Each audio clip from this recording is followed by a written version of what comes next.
purple bite. Bane of the purple bite. Bane of the purple bite.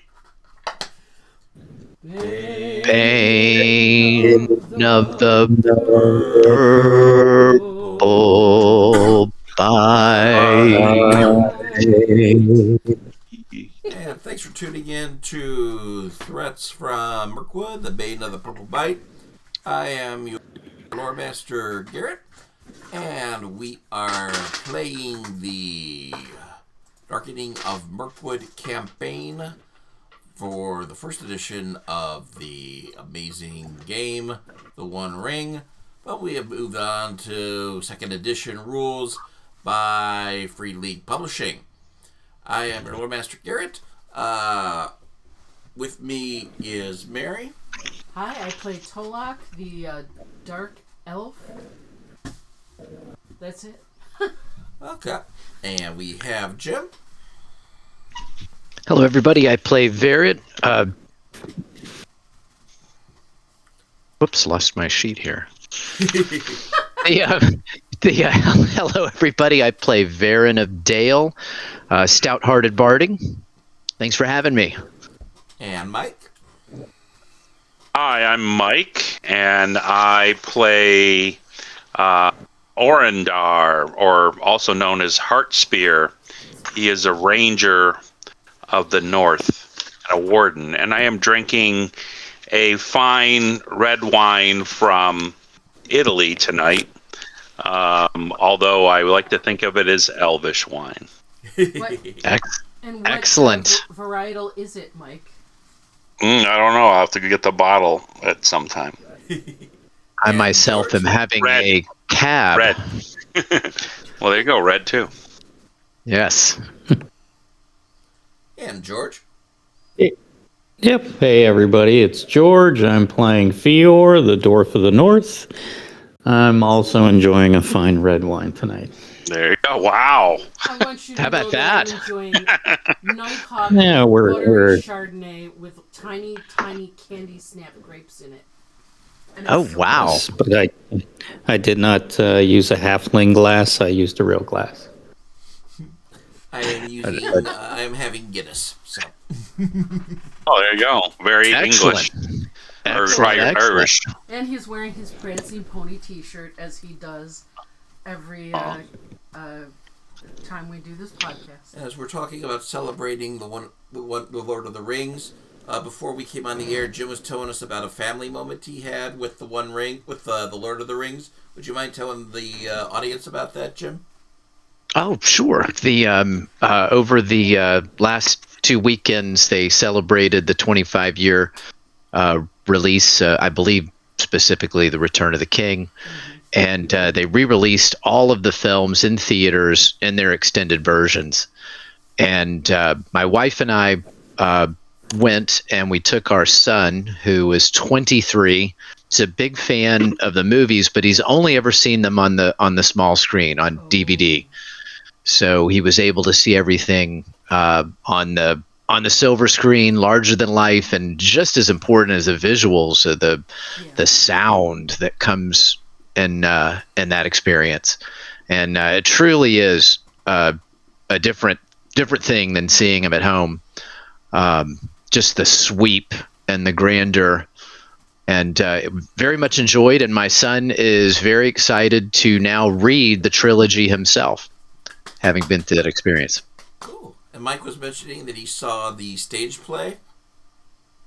I saw, the stage play of The Hobbit over Christmas time with some local theater folks, and I went several times. I, of course, dressed up Oh, when excellent. I went, and the actors really appreciated that as well, but it was very good. Very talented people who played all kinds of instruments, and they sang to open up the whole thing like they were in the Shire. Everyone was dressed up as hobbits with furry feet singing on stage before the play actually began. Nice.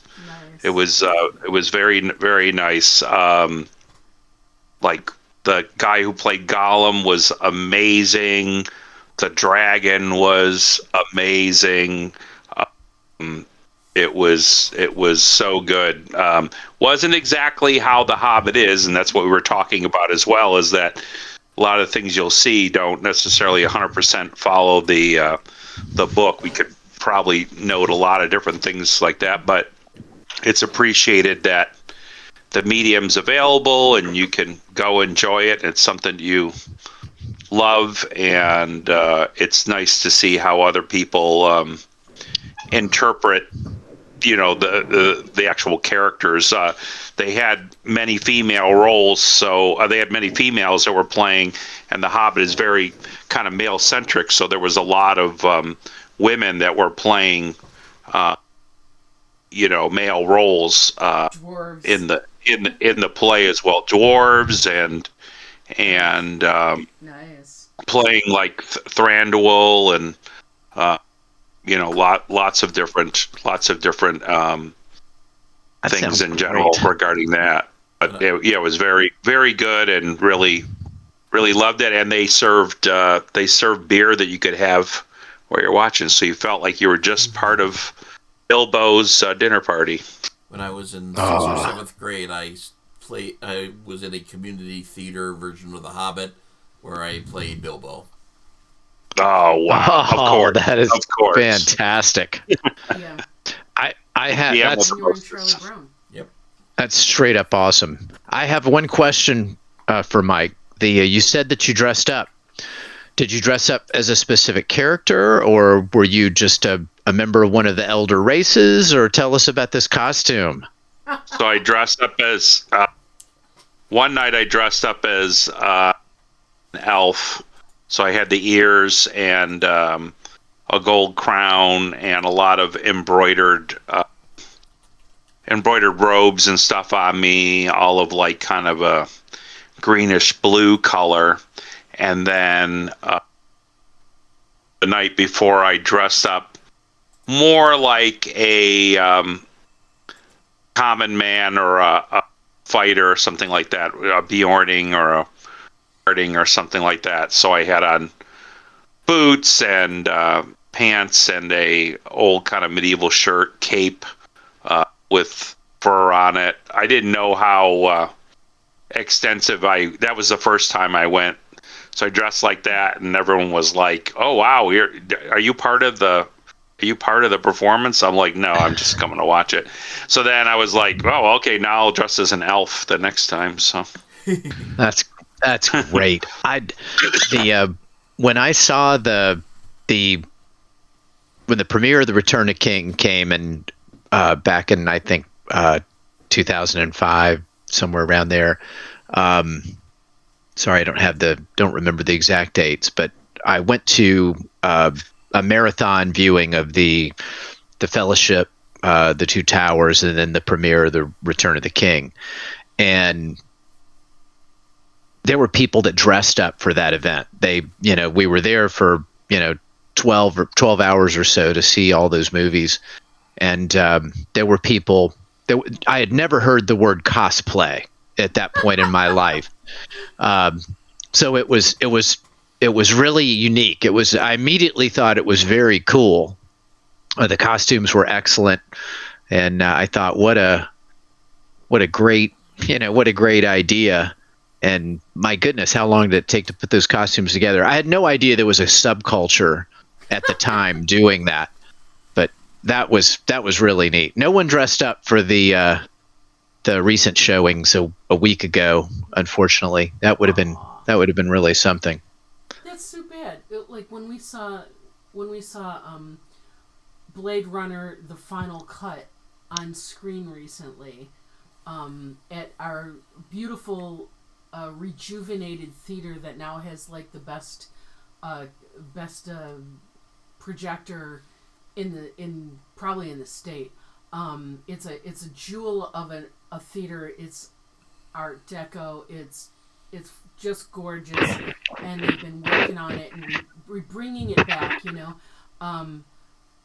People go there and some people dress up, some don't. I always like to get in the style of the film. When we see a film like that, like a classic film or something, when we see, Alien or Blade Runner or something like that, you just want to kind of set the mood, you know what I mean? It's like, I can't do my hair the way Sean Young did her hair in that movie because I don't have enough hair. But, hey, I had the red lipstick and it's fun. But I have to say 100%. What? I said 100%. You said it's fun. Oh, 100%. It's fun. And it gets you in the mood and it makes it more special. And I totally appreciate people that go the whole route and have a full authentic costume. It's fun to see. But of all the movies of all the Lord of the Rings movies that I feel need to be seen on the big screen, if you're only going to see one of them, make it the Two Towers. That's the one that I think needs to be seen on the big screen by everybody. The war at Helm's Deep, you know what I mean? Yes. That is yes. That is it's kind of amazing, and I feel like that's the best. And the sound of the troops, of all the orc troops, that's amazing. That's one of my favorite parts of the whole trilogy. While we are plugging things around a little bit about Tolkien, I've put on the screen for our viewers for Apple Music for a album called Another Fair to Remember by the Brobdingnagian Bards. This album just came out to general release over the month. And they are a group that does classic drinking songs, Celtic songs, as well as original songs based on pop culture. Filk. And there are quite a few songs based on Tolkien. There is a Hobbit drinking song called Mushrooms, which is very exciting. It's fun. Yeah. There is a very touching song about Sam called I'm Coming Home. Well, didn't the Bards play at Yes. the original premiere? Not the premiere. No. They played for Peter Jackson's Oscar party the night they won Best Picture for Return of the King. They played the party. And for those of you who are fans of D&D, there's a D&D inspired song called Dragon's Graveyard. And where did you put this, Garrett? Where is it? I'm a fan of Mark Gunn, who he's done a whole album on Hobbit drinking songs. His original group, which still performs every year or so, is called the Brobdingnagian Bards. I will put the name of the group in there. The name of the new album is Another Fair to Remember, which is a sequel to their first album about in the style called A Fair to Remember, about Renaissance fairs. Very nice. And where are you putting it, Garrett? Where is it? In the viewing in the Twitch view. Okay. Excellent. Let's see if I can find the copy of the name of the band. There, I can copy the name of the band. Put that in the Discord. Thank you, sir. I appreciate that. Brobdingnagian Bards. Brobdingnagian came from Gulliver's Travels. It is a term that means marked by great size. Fun little joke for them. Alright, so now we can get to the game. That was our round table for this month. That was a round table. If you have any questions on anything we've been talking about, I see that we do have people in the Discord, in the Twitch. Please post in there, and I will check it throughout as we go along to get your questions answered. Or your comments on if you feel that we're totally wrong about things. Let's start with introducing. We've introduced our characters. Yeah. So let's. Who has the notes from last time? Not me. I have notes if that I'll do my best to go through unless someone else wants to do it. No, I can sing my song when you're done.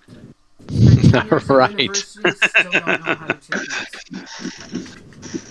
So let's see. The first thing I have was Fior, Dwarf of the North, revealed insight that he knew that Moria could still be free if a warlord was not in place, meaning some type of goblin kind warlord. And that was something that gave us hope, something that, although no one voiced it, we thought in our hearts that if we had the chance to take out any type of leader, to restore some type of balance, or at least limit the growing evil that is Moria, that was something that bolstered our group. And let's see, we went to some of the locations that we were in the Dwaro Delve was the Palace of Stairs, which was a voluminous cavern large enough to hold all the palaces of the kingdom of men and elves. It took 3 hours to merely walk across this great cavern. It was filled with great stalactites and stalagmites. And in one small corner was the Palace of Malech. And there were many guards patrolling and goblin archers in the spires. And these goblins of Moria were reinforced with orcs from the Gundabad. And hanging from the roof of this cavern was a great crystal lantern. But it was not shining. It was dark. And based on Fior's knowledge of this place, it was believed that if it could be repaired, that it would shine like the sun. So we immediately brought that into our planning.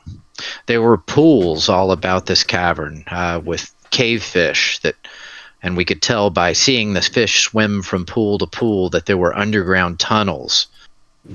And we knew that this particular palace was the palace of a dwarf that had tunnels connecting to other palaces and other locations. So more than just what we could see in the cavern, we knew that there was things below that we could not see. And we found a stalagmite with a rounded top hiding a passage down.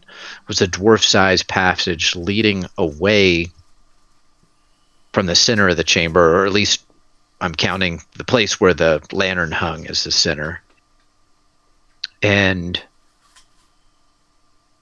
Heartspear decided he would explore this underground passage to see if it would be helpful, while Fior and Varen climbed to the high ledge, many feet up. The high ledge was only 2 feet wide, and it was quite an arduous climb just to get to this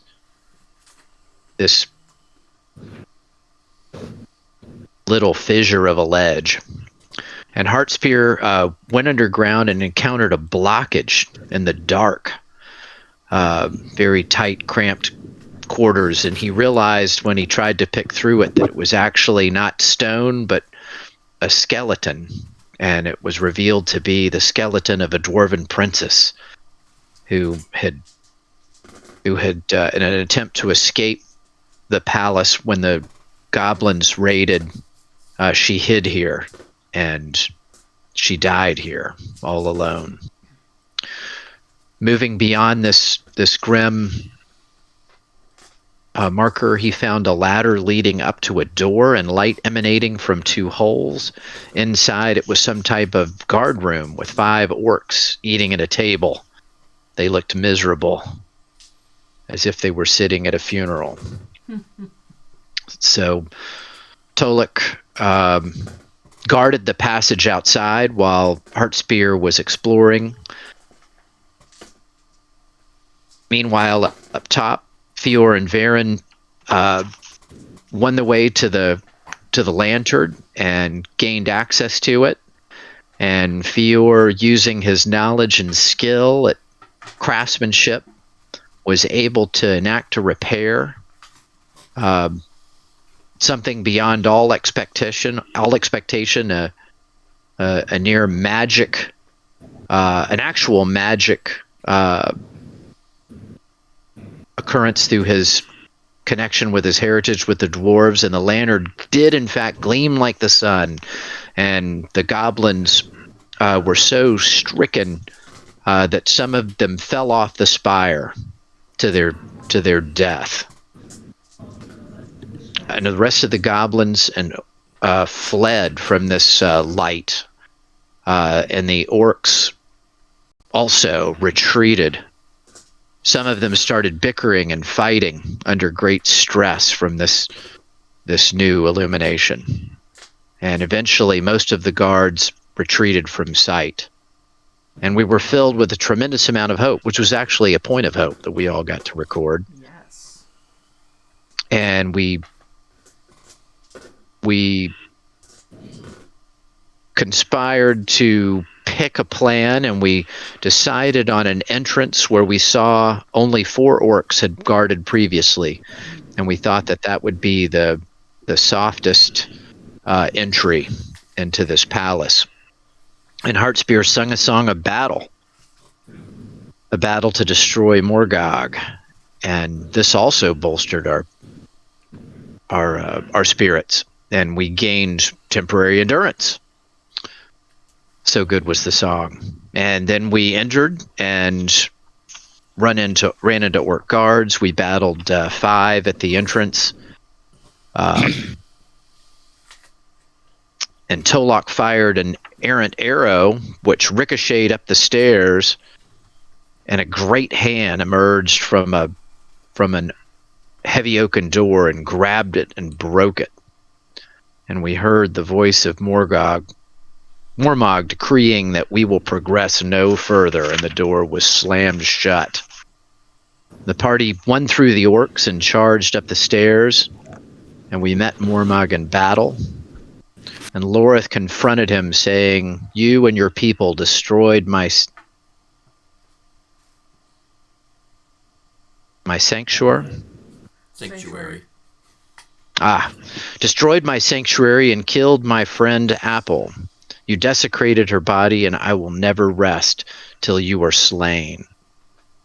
Laughing, Mormog said, "I remember her. She was delicious." Oh. And we were flown into battle. We started cautiously with so many orcs and Mormog there, fighting in defensive stances, except for Lorith, who was so driven by her passion to see the death of Mormog that she was flung headlong into an aggressive stance. But the Mormogs had an awful roar, which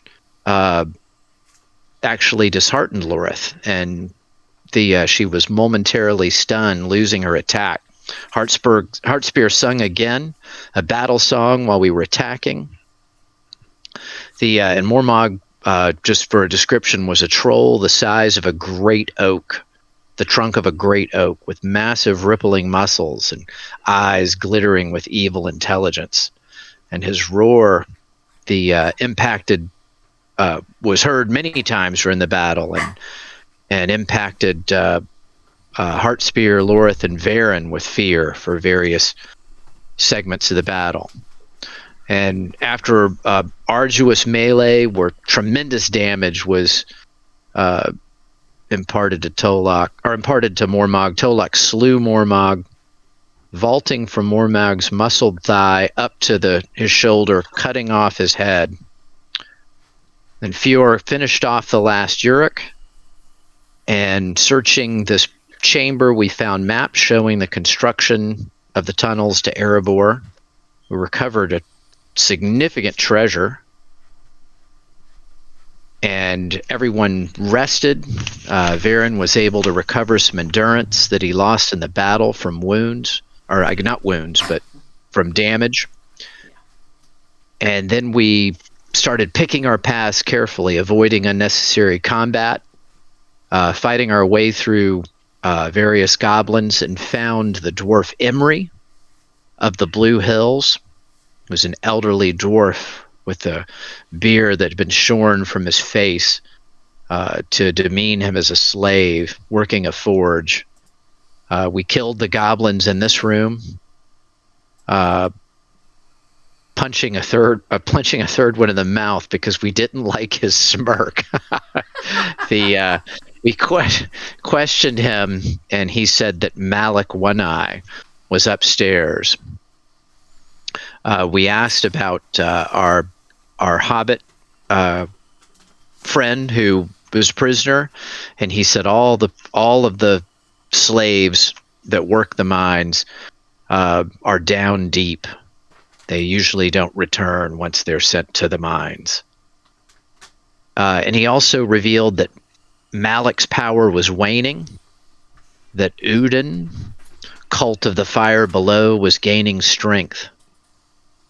And so low was Emry that he could barely even stand from working this slave forge. And Varen was able to enhearten him, enabling Emry to share intel vital to finding our way to Udin. And because of that, Emry fashioned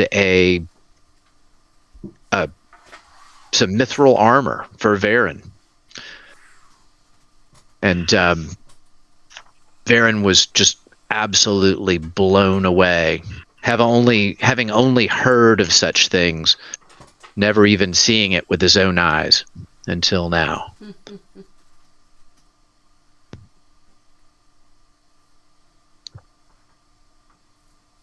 And that's all I have. Really good summary. That's amazing. Wow, the detail. You said you have a song, Mike? Oh, we got the song. The song that Heartspear sang to enhearten everyone. Through dwarven halls charged the purple bite. Fior lit the palace of stairs with a magical light. Victory on the field of battle was being sought to undo the evil Melchior once wrought. The orc shrieked of fear and pitched so high as the lantern lit up the cavern sky. Through sword and spear Mormog shall be dispatched, for the Bane of the purple bite has no match. Yay! Yes, very well done. Very well done, sir. Ooh. So you are at the stairwell at the edge of the forge, where there is a stairwell that leads up one more flight. And at the top of that flight is a balcony where there are a couple goblins still guarding. And then at the top of that stairway from that balcony is where you can confront Malech One Eye, if you have it in you. So, from where we are, or if we could stealthily get to a point, is there a point around the bottom of this stair where we would be able to use our bows on the goblins that are guarding? Or would we have to get up? You could make stealth rolls to try to ambush them.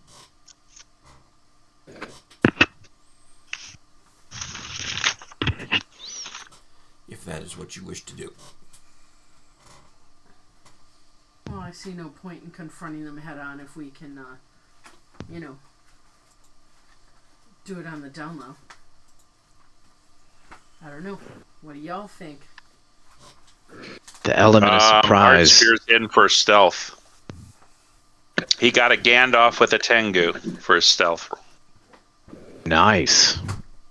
Stealth? All right. You get a free attack for sniping. What about me? You have to roll your stealth. Okay. So I'll need to roll now, yes? All need to roll. If you make it, you get a free attack. If not, you didn't get in there in time to make a free attack.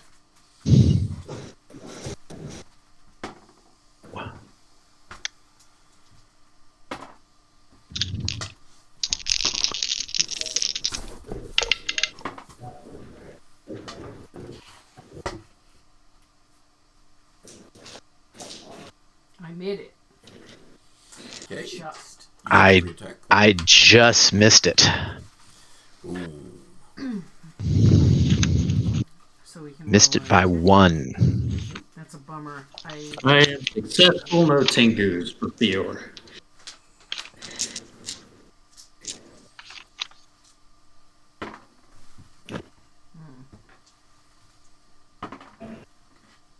Come on, I can roll better than this.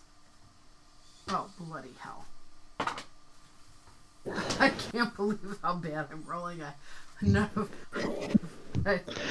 rolling 5 dice here altogether, with the action die, and I haven't rolled above a 3 yet. Oh my god! 2 2s, 2 1s, and a 3. Yeah, that's not gonna make it. I miss my opening volley. Okay. Raleigh goes wide and disappears into the shadows of the cave. And Garrett, Varen definitely puts on this new armor. Okay. And is it a male shirt type of thing? Is that It is. okay? Mithril shirt. Any arrow. Yep. It is. I think I told you 5 dice worth of armor and Yeah, D5. protection of 5 dice of armor. That's And better than mine, and mine is Galvern. And the load is a standard male shirt load. Yeah, it's a stale shirt load. It's mithril is light. Okay. Wow. And Heartspear, you said you hit. What's the damage? I hit for 3 damage, but I got edge with my bow. Ooh, you got it. My bow was so stealthily springy and live that as I pulled it back to my cheek, you could not even hear the string nor the bow itself, and was able to catch the goblin off guard So with you edge. killed this goblin right here. Tell me how you took him out with a sniping shot. The arrow went through his left eye to the point where came out the back of his skull, and he never even saw it coming or was able to speak out to his friends. He just dropped, and they didn't understand what happened. Nice. And Fior, did you say you hit or did you miss? So I shot the short spear and I missed. Okay. Not horribly, but not well.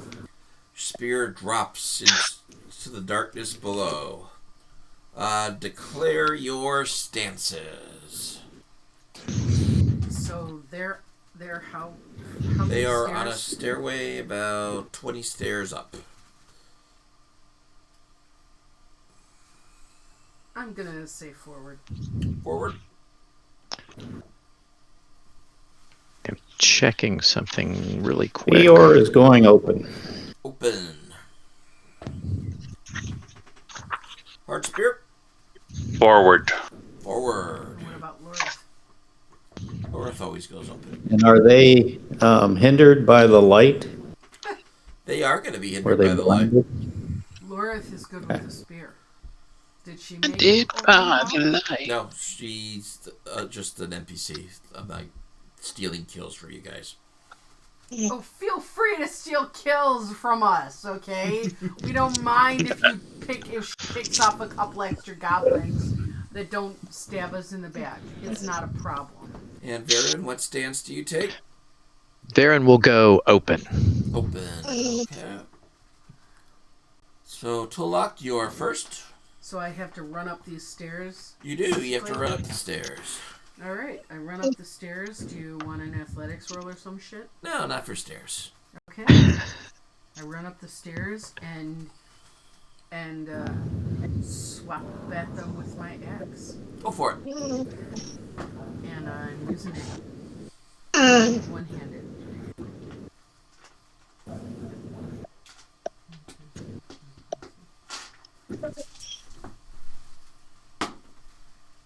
And I got a Gandalf. Whoa. So that means I have edge.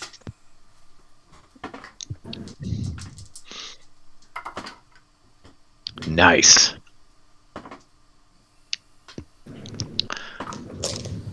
The rest of the roll is such shit.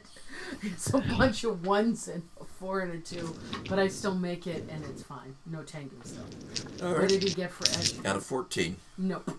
Yep. Tell me how you kill him. I run up the stairs, and as he turns around, realizing that I'm there, I cut his legs out from underneath him, and he falls in about 3 pieces on either side of the stair.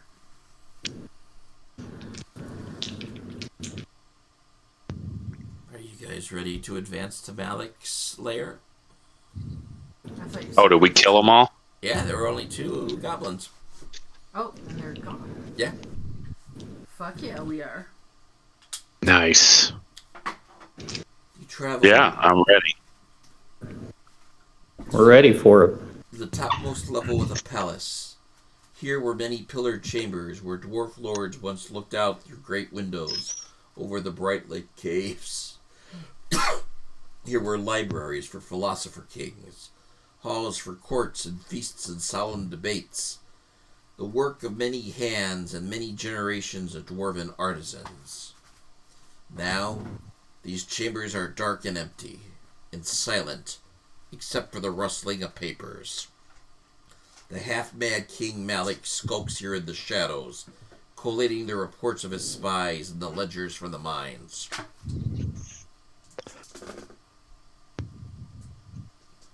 And you see him. Let's put him on there so you can see what he looks like. Malech.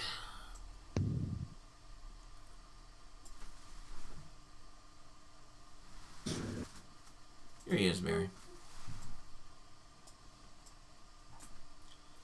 A lurid scar that slices across the orc's face was left by a dwarven axe at the Battle of Azan Obazar. Malech survived that dreadful wound, and he filled the empty eye socket with molten gold looted from the treasures of Moria. When the call to war came again and the orcs marched on the lonely mountain, Malech was among the honor guard of the war chief Bog, son of Azog. He marched with a foul heart full of malice, eager to avenge himself on the dwarves and to lay claim to the dwarves' treasure, the dragon's treasure. Instead, he found himself fleeing the battlefield in haste, pursued by vengeful eagles and a gigantic bear. Alone of his company, Malech made it back to Moria after many perils. As the only survivor of Bog's guard, Malech was acclaimed chieftain of the Moria orcs. Years later, he swore allegiance to Gorgol, son of Bog, who in the meantime had claimed the throne of Bog in Mount Gundabad, after a swift and bloody civil war fought under the mountains. So Malech is an old orc, with a reputation for being invincible. Dwarves could not slay him. Eagles could not slay him. Bjorn could not slay him. The other Moria orcs fear him, but are cheered to have such a legendary warrior as their leader.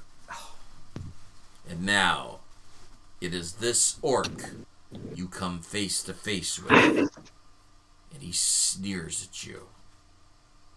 And he grabs a blade that he had hidden underneath his desk. And he charges into you. Declare stances. Balls out. Forward. Fior is going defensive the first round. Varen will be open. Open. Tolak, you are first. Two-handed. I'm using my axe two-handed. And it gleams with my wrath. My elvish wrath. Oh, that was Guess just- what? He spends a point of hate on you. You are now ill-favored on your roll. You roll two 12-sided dice and take the lesser amount. Well, the lesser amount was Yowza. already what I had. It was the lesser amount sucks. Okay, well, I wasn't That's supposed fine. to know that. That's okay. Because I've already made my roll. With 2 Tengus so far. That was an ability called snake-like speed. Nice. However, I made it with 2 Tengus. Okay, damage plus 2 times your strength. Oh, he has a... Subtract 4 points from your attack. He has a parry of 4. Nice. Wow. That's a 15? Did that make it? Did the 15 make it? Yeah. Okay, so you get damage plus 2 times your strength. No, oh, no, wait a minute. Wait a minute. Yeah, I still made it. No, 15 is the... so it's not 15. I'm like, I accidentally did it from the damage, but I had all the dice there, but yeah, I made it. I made it Okay. beyond. The 2 Tengus and the, boom, Yeah, it was far beyond, believe me. I'm rolling 6 dice on it when I roll with my axe, and then I am forward. So, 19. 19 points of damage. Yeah, plus a point of hate for this successful attack, and 2 points of hate for each Tengu. Booyah! He loses 3 points of hate. He's dropped to 3 points of hate. Very powerful opening move. And now Have at for it. Heart Spear. Friends, have at it. Heart Spear goes forward with his magical spear, Orcdill, that craves to taste such ancient orcish blood, and he gets a total of a 29 minus the 4 gets a 25. Nice. He makes edge with a Tengu with this magical spear Whoa. for a total of 11 damage with edge, Okay. two-handed, so injury rating would be 18. He has 4 points of armor.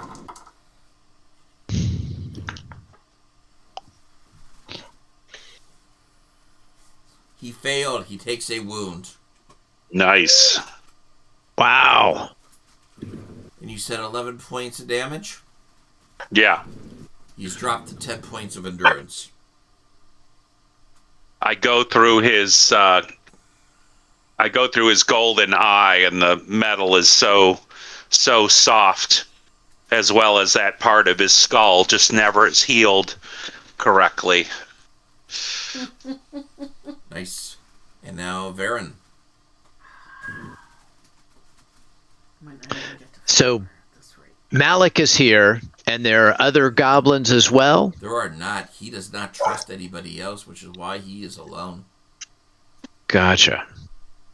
The well, Varen will advance with his sword and swing. So that is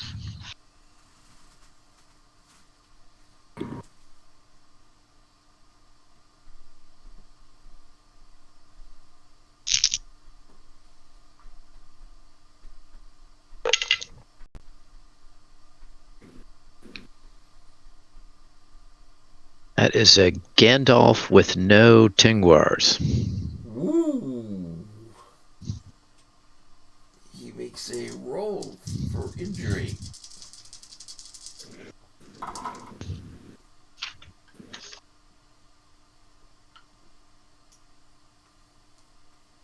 And for my sword, it's a 16. That was a 24 for protection.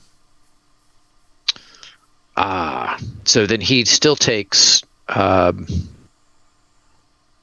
6 points of damage, I guess, less 4 because of his armor. Is that how that works? No, the armor doesn't take anything else. That just protects him from wounds.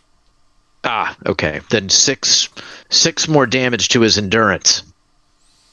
Okay. And now for Feor. He spends a point of hate to give you ill-favored on your attack. Then I will use a point of party hope if that's okay. Sure. And I will shout at him. I see you've been getting a facial from the hairy warg's arse as usual. Nice. Nice.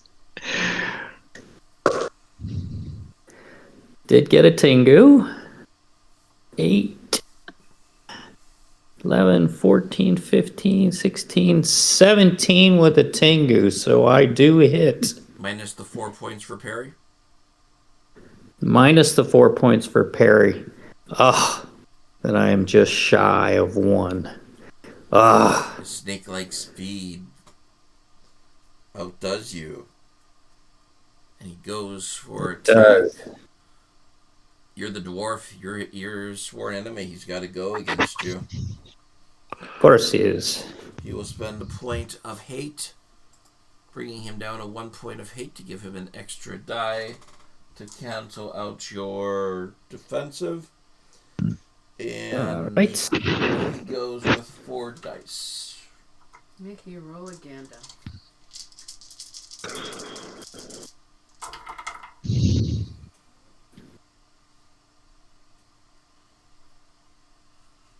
That is a 22 to hit you. Boy. That hits. Okay. Luckily, there were no Tengus, so that is only 5 points of damage. Righty. He is an attribute level of 7, so any Tengu would add 7 points of damage. Let's go back to the stances. Same old. Yep. Balls out. Forward. In other words. Yep. Or, Forward.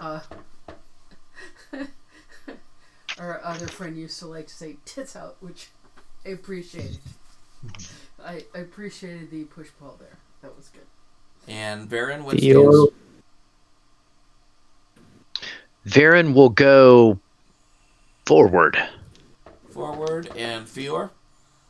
Swinging with 2 Feor hands. will go forward if he's at his last dying breath. All right. Everybody's taking the fight to Malech. Yeah. Two-handed. He spends a point of hate to give you ill-favored. That's his last point of hate.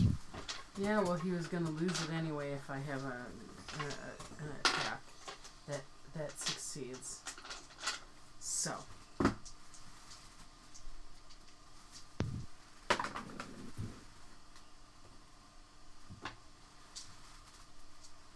I'm just going to call it now. This attack succeeds. Yes, it does. Because next thing will, as long as I get 4 more points. There we go. Boom. Ooh, that's the second Tengu. We'll just keep that aside because that's the 4 points I gotta take off. And, okay, so this is 10, 24 plus 8. What's that? Doesn't matter. 32? Yeah, with 2 Tengus. But I did not get edge. Okay. Damage plus 2 times your strength. Yeah. That's 19. Tell me how you kill Malech One Eye. Well, Heartspear has already messed with that little piece of gold, but there's still a little bit of it in there. And I just split it out with my axe and keep going straight through. And he falls on his own prized carpet, bleeding out. And he dies. Split apart in many ways, with many wounds from us. Fior goes ahead and severs his head from his shoulders, Nice. and then I'm going to step outside and roll his head down the steps. Nice. Excellent. I pick up the little piece of gold that's left and say, does anybody want this? No, you certainly have it. I'm not interested. I just thought somebody might want it as a souvenir. Oh, I'd take it if no one else wants it. So this is basically this is like a library, or This is a empty library where it's kind of, think of it as Mulder's office. Mm-hmm. No, it's not Mulder's office. Where because it's full. There's no porn on the computer. It's true, no porn on the computer, but there is plenty of conspiracy charts all over the place. Okay. I want to cast Ransack on this. Not for goods so much as for knowledge. I'm looking for information, maps, plots, battle details, any shit like that. I don't know what everybody else is looking for. Yeah, and I would gather them up and stow them if it looks like there's, battle plans or future plans. So what do we need for this? Either take Fior, him or how badly are you wounded? What? I'm sorry? How badly are you wounded? I'm good. I'm good. A short rest would be appreciated whenever. I'm fine. Does anybody need healing? No? Anybody need healing? Oh, No healing, but I'll do the short rest and get my How's Laura?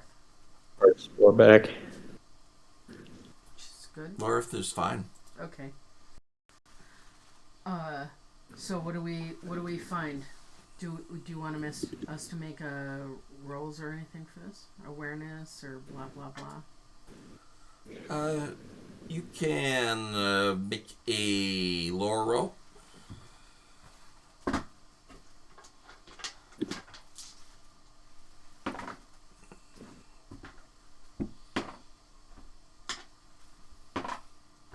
Heartspear fails as lore roll. With the tango. I can do lore as well. You find a candle that is melted along the floor, but the wax has gone into a circle in a groove you wouldn't otherwise normally see, and it's creating kind of a manhole shape. Sort of like you want to lift it. Mm-hmm. I call everybody over. Shall we? Yes. Yes. Certainly. You pull it up, and there is a vast treasure trove of artifacts taken from the dwarves lying in here. Oh. Wow. More than we can carry. More than you can carry. So each of you can carry one of these items. There is sturdy armor. If hit by a piercing blow while wearing this armor, your protection test is considered favored. It's mithril armor. There is splendid armor. While wearing splendid armor at a council, your company counts the resistance as one lower in regards to the number of success required and extends the time limit of the council by +1. In addition, the Wow. wearer of the armor receives inspiration on one roll they make during the council without spending a whole point. Hard spare, that sounds like your kind of thing. Yeah. Mm-hmm. Is it armor that we can wear, or is it Yeah. It's leather dwarf shaped armor? You can wear it. Ah, fantastic. I don't want any of this armor, but I don't know if anybody else does. There's always lore to it. What about the mithril? Is it sized where Feyre could use it? Or Yeah, any of you can wear it. I'm not gonna gatekeep you guys from. I Where don't they need are. it. I have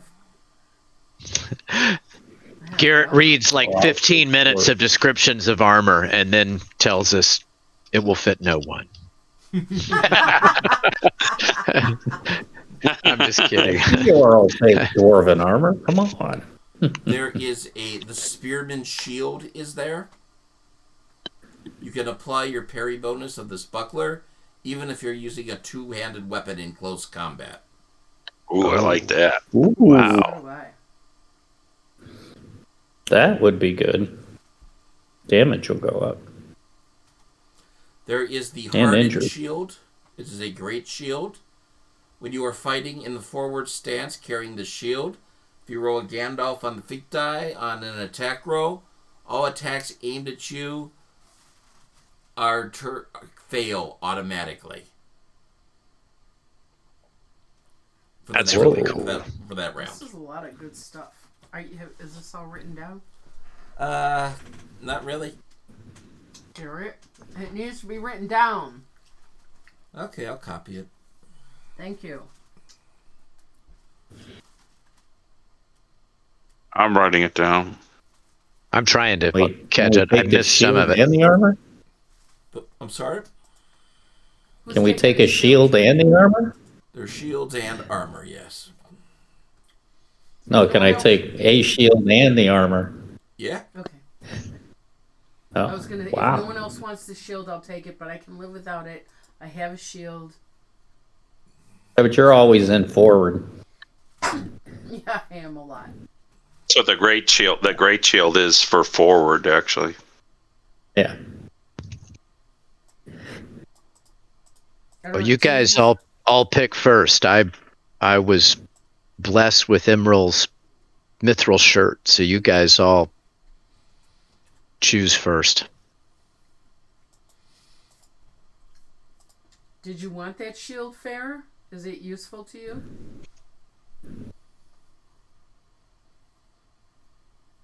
Feor? He probably wants. You probably want the armor. Feor is always in defensive, so I think I would probably go with the sturdy male and antagonize Mithril. again. Why don't you take the mithril armor? Yeah, that's what he's talking about, I think. Yeah, the sturdy Okay. yeah, I'll take mithril, the yeah. shield. And so Okay. it's plus how much? Which one is it? The shield. That's good for forward stance. The great shield. It great is a shield. great shield. Let's take a look at the book. Yeah, It is a great because if I can use the shield while using a long hafted axe two-handed, when I use my axe two-handed, the injury is 22.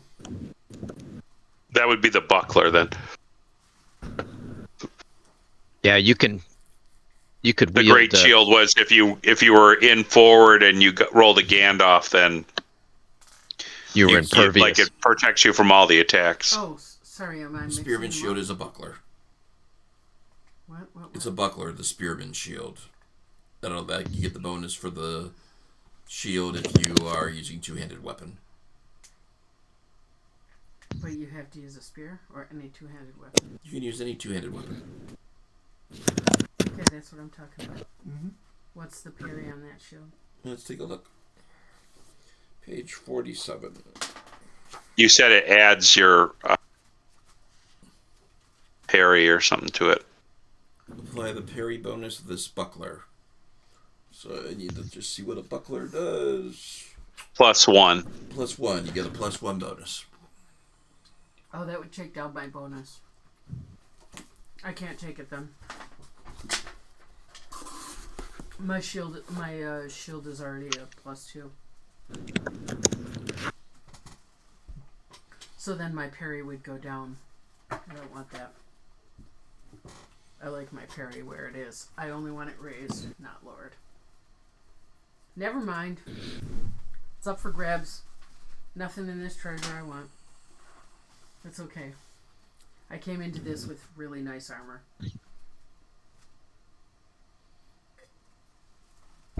Heart Spear would take that spearman's shield since he does use a spear, And magical you do spear. go forward on many occasions.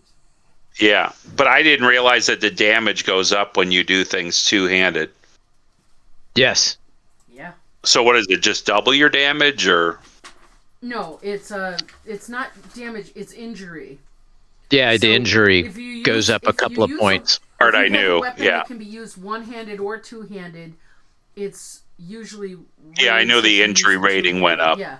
If I use my axe, for instance, one-handed, the injury is 20. But if I use it two-handed, the injury is 22. And not many creatures have rolled that high. You know what I mean? Yeah, that When part I've- I when that I've part got I knew. injury on That it. part I knew. Plus, That since, part I you knew. know, I have edge on 9 or 10 because You know- it's keen. You know what? Let's helps. give you one more thing. All right, give us one more thing. The cleaving Was also axe. good. When attacking a foe using a cleaving axe and you roll a Gandalf on it, in the following round, should you or your companions hit your foe with a piercing blow, the creature only gets a maximum of 1 dice of armor on their further protection test. So if you're attacking, you get a Gandalf. That means the subsequent attacks of your friends, not your attack, but the subsequent attacks only protect with 1 dice? It's a piercing blow, yes. If you're aiming this Okay. at me, I already love my axe. My axe is an extension of myself. That's fine. I just know you have an axe, so I wanted to know. Yeah, I know. I've got my own axe. It's a particular kind of axe, and it's, you know, my grandfather made it for me. So that's one more thing that's available to you. Nice. So that I'm So sorry, the repeat the sturdy mithril Is what? again. Sturdy? The sturdy mithril. Yes, that's mithril. is that like Yeah, a what full? are the favored. stats on it? Protection test is favored. Favored protection test. Okay. This is such an odd session for us. It's so Did- like Count it. We usually don't get treasure. we're at the Does Right. it count as light armor instead of- Exactly. We never get, and Stuff like that. Does it our count as- listeners don't even know, like, the little bit of stuff we talked about right before we started. We had a huge sort of informal roundtable where some of us, i.e., me, raged about the flaws in Jackson's movies, and we all praised the good parts, and many other things were spoken of. You know what? I'm feeling so generous. I'm going to throw one more thing in. Wow. A master-crafted great bow. It has an encumbrance Wow. value of 1 less than normal. Plus, if you get 2 Tengus, you can spend those Tengus to not do extra damage, but to make it count as if you scored a piercing blow. Unless you got an Iosauron. How nice is this great bow? Is it pretty? Yeah. Is it attractive? Yes. All of these Because items are Tolek likes attractive. style in Yes. his weapons. Does anybody mind if I take that? no. So you said it's No. 1 less in load? So it's a 3 instead of a 4? Mm-hmm. And you can cash 2 Tengus out to score piercing blow. You didn't get a 10 or That- better on the feat die. Unless you Is got that the an same as Iosauron. edge? Piercing blow and edge are the same thing?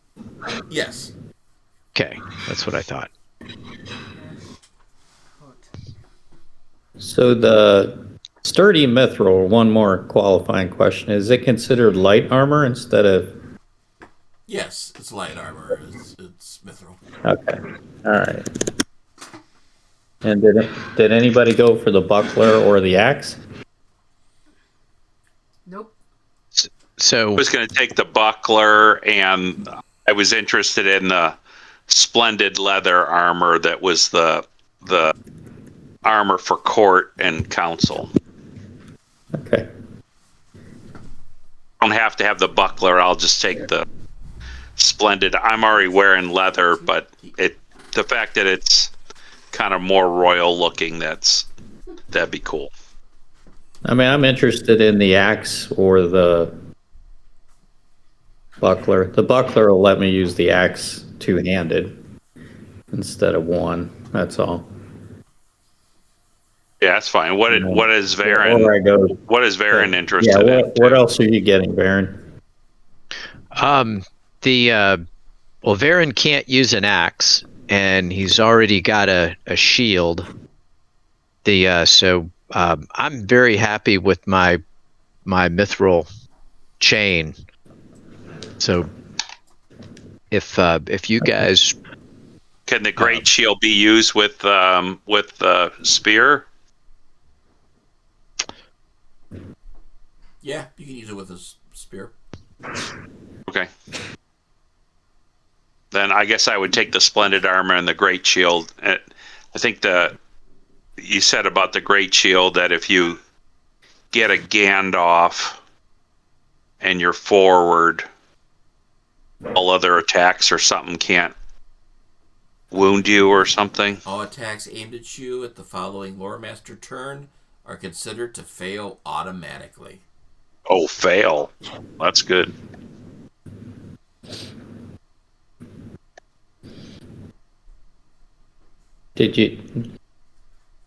Did you want the buckler or the axe? Anybody? I'm not skilled in an axe. I don't think Varen is either. no, Right. Varen's not skilled in axes.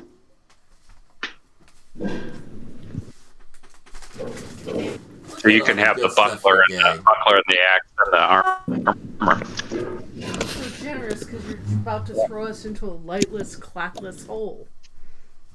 Yeah. All right. And the Hold on. buckler, you said basically I can use the axe as a two-handed, right? Right. All right. I'll go for it and have the axe too. What was the axe again? The axe. Let me pull it back up. It's The cleaving axe. Cleaving axe. leaving. When you get a Gandalf on an attack, then your friends who get piercing blows, the person you struck with the axe gets reduced protection dice. I don't know how many They only reduced. get a maximum of 1 point of armor.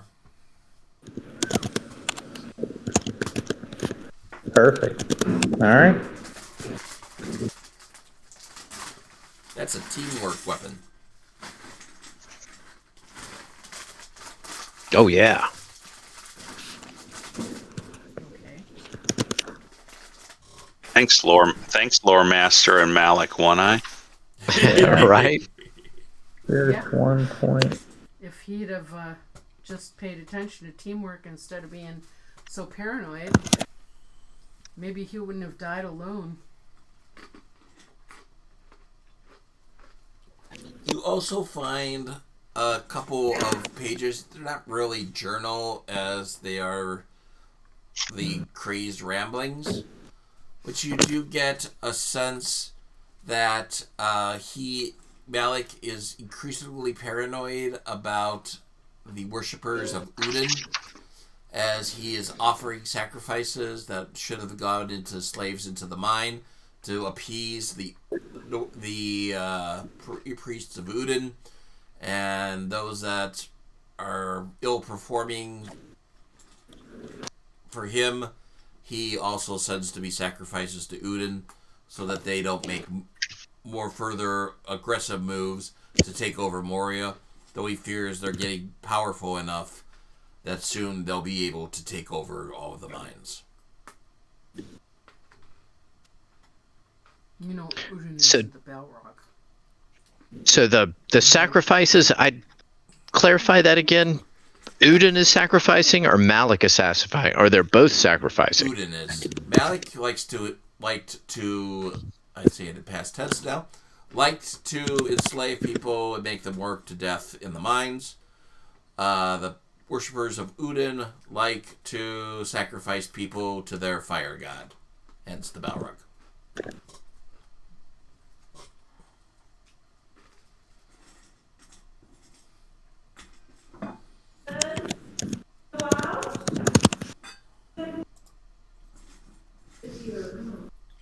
Okay. So what do you guys do next? I'm practicing with my buckler and axe. What time of day is it? Who knows? What was the axe called, though? I mean, the buckler called? The buckler, let's take a look. Spearman's buckler. Yeah. Spearman. Spearman's buckler. All right. Allows you to use a 2-hand weapon, and you still get the parry bonus. How? I guess what I'm saying is not, is it sunny or bright, since it's not, but how many hours have we been slogging along, fighting, doing this, that, and the other thing? You took one long rest already while traveling, so you've pretty much been going a full day already. This might be a good place to rest. Since the light's on. Yes. Well, because it's people aren't likely to come up here and bother us, since they think he's here. And if we get rid of the guards' bodies,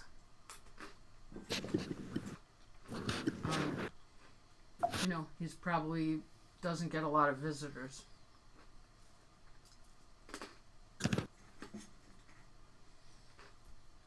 True. So it's a good camp spot for want of a better term, for the night.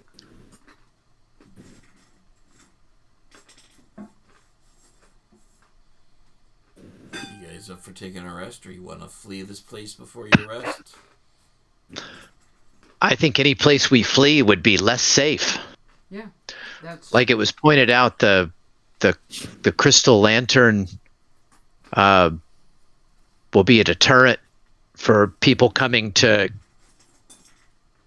reinforce or explore this place, and a good number of its guards are dead, and it's unlikely that their guards would venture through rooms containing a dead Mormog to encounter whoever slew it. Likely they would flee and come back with greater numbers, or figure out how to douse that lantern. So I probably resting here is as safe as anywhere in Moria. That's what I'm talking about. Just get those guards' bodies off the stairwell and do shifts and take a good rest.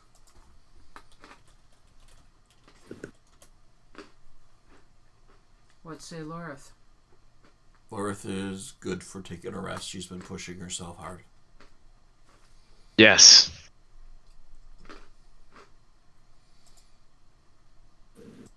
Okay. So you guys choose, and you can take a nice long rest and heal yourselves on up. This doesn't heal the fatigue, though, does it? No, fatigue needs a comfy bed. Why, he doesn't have a comfy bed here? No. You're in Lucky Moria. orcs.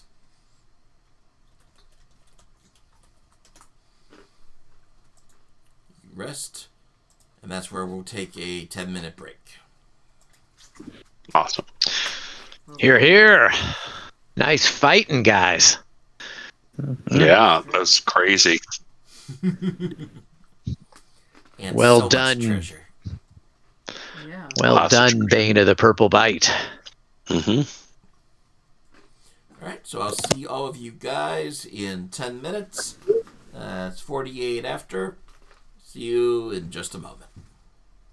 Sounds good. Good. Is anybody watching?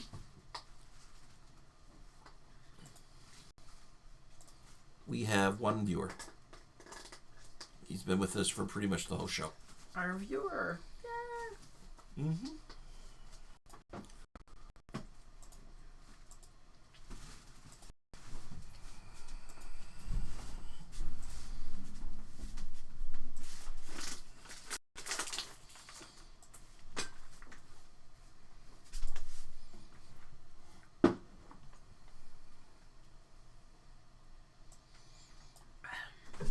Good water.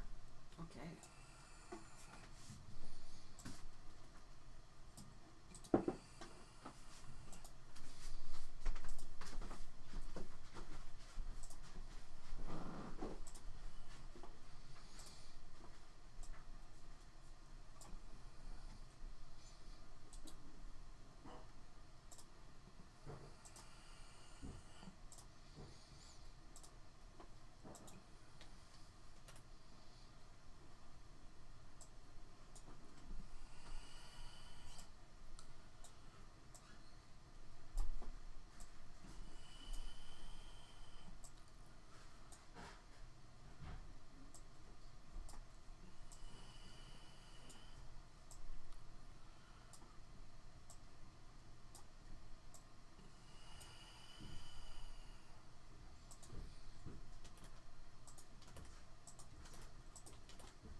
we're so behind in this episode, but you know what? You just gotta go with the flow.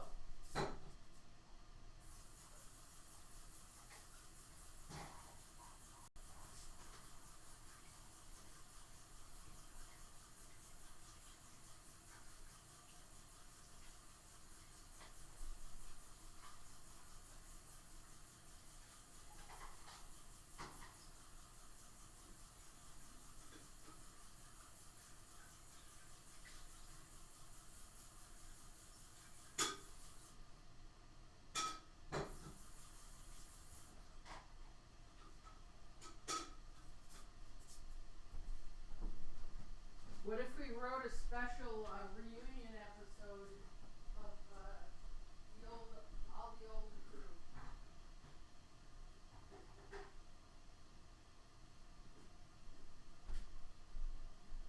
I've been thinking about it. Customer has some ideas too. What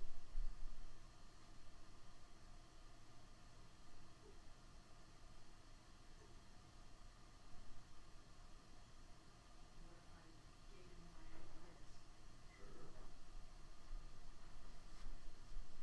But not right now. I'm thinking of what's going to happen right after the break. Hmm? I'm still thinking of what I'm going to do after the Yeah, I'm break. not going to tell you right now.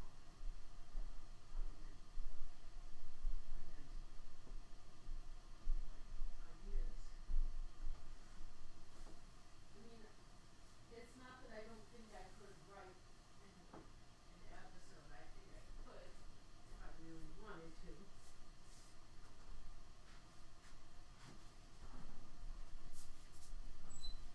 But you're the one who writes the games generally.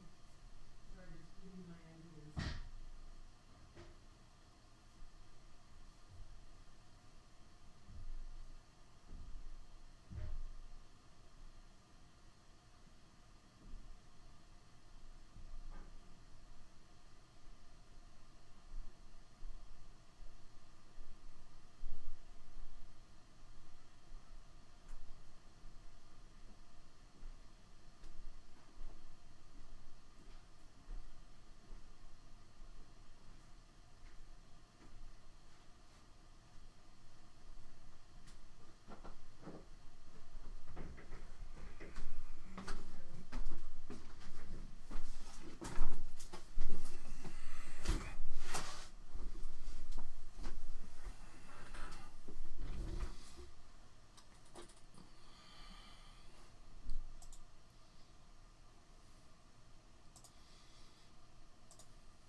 Okay. Wash my hands. You probably need to wash your hands too. I guess there's time on your keyboard.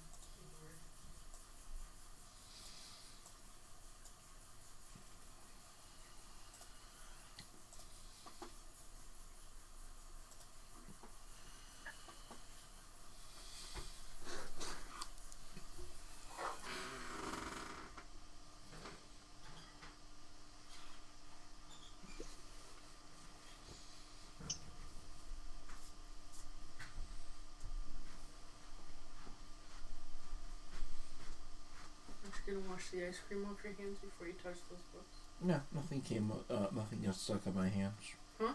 Nothing got on my hands. Sure. Okay.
How's it going, Mike?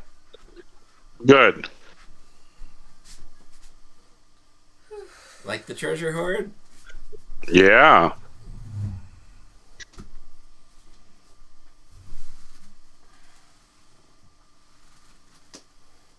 Very good.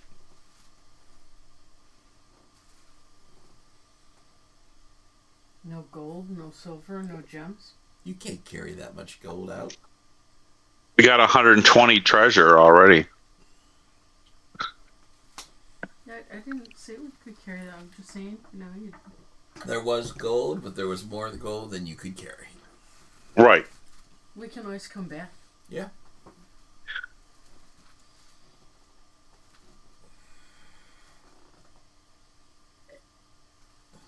Assuming we come back, which is a big assumption. Yeah.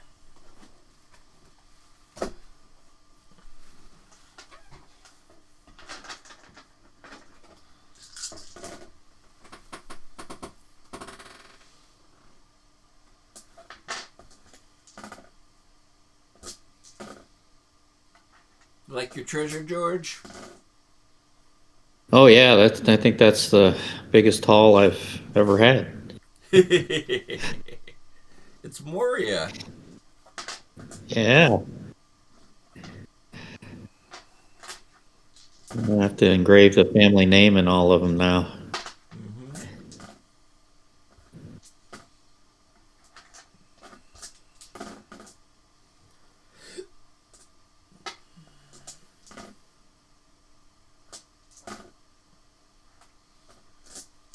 We'll give Jim another minute, then we'll start up.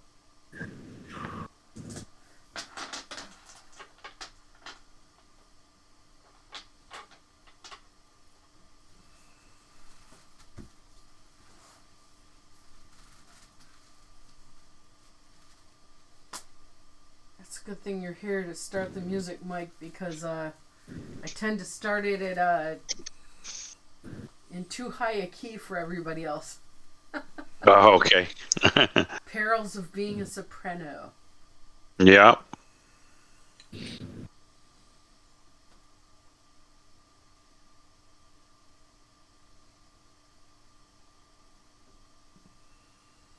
When we sometimes my sister has karaoke at her house for us and her husband and my other sister and her husband, and then then I try and do a song from a bunch of different genres, you know what I mean, because we kind of like sing for 5 or 6 hours, right? And then so we each do a song in turn, and I do songs that are like too low for me then, like Godzilla is a favorite by Blue Oyster Cult. Yeah. Yeah. That's a great song. Or Julie Andrews from Victor Victoria, where she sings Leger's Hot, which is pretty low. Yeah. Except for the high part at the end, but they don't really have any karaoke that does that. Alright, we'll start in. Jim can catch up. Okay. And stand by in action. Bane the Bane Of the the purple bite. Right. purple. Bane of the purple And welcome back to Threats from Mirkwood, the Bane of the Purple Bite. I am your Lore Master Garrett. We are exploring the fun of Moria, and we are in the Citadel of Malech One Eye, who has just fallen. His treasure hoard has been uncovered, and while we were away, the group did ask if there was any gold. There was gold, but my lazy version of it is there's more gold than you can carry, so I'm not gonna bother counting it. And we're doing this now we've made it into the second wave of rules by Free League, right? Yep. So, since Jim isn't back yet, can we just mention that we've also been playing another game by Free League? Among many, we've played a bunch of games by them, but our monthly Conan game has been replaced by our monthly Vassin game. Mm-hmm. Vassin. That's fun. A lot of fun. Highly recommend it to people who enjoy the darker edges of fairy tales. Yeah. Or those of you who like Call of Cthulhu but know everything that's in the mythos already and want a new group of mythos to explore. I would say if you prefer Aschenputtel, the version of Aschenputtel to Disney's Cinderella, then you're right there, baby. All right. So you are in Malek's chambers, taking a rest, and there is not a lot of activity that you can hear far below you in the Citadel. What do? So after our rest, so you didn't make us roll for watches or anything? No, I'm not going to make you roll for watches. And I am back. Sorry I'm late. Oh, Brom, we're just starting up. Well, we've gone through with Laura's main reason for going here. So now we're on to our second reason, yes? To rescue. Is Lorith going to continue with us? Lorith will continue with you. You helped her out. She will help you out. That is a friend indeed, Lorith. I am honored to get to know you and accompany you into these depths. I'm glad you're here. Where didn't we run into a smither, an armorer? You did. Or a smithy Emerald. somewhere? I'm wondering if He's we 2 should floors down. go down to the smithy. He's 2 floors down. You want a bigger cod smithy. piece, or He could make us all crowns. why would we need a crown? Well, I think it just goes with the title, doesn't it? Bane of the Purple Bite. So yes, we should ask. Are we We Lords should of the ask Ring? him what his plan I thought is. we were Lords of the Ring. Henry, bring him. Should ask Emery now that Malech is slain and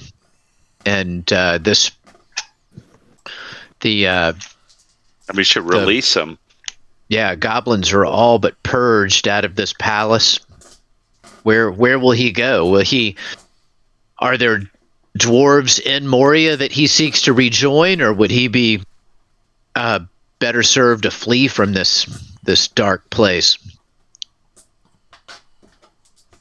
Because there are still dwarves here, yes?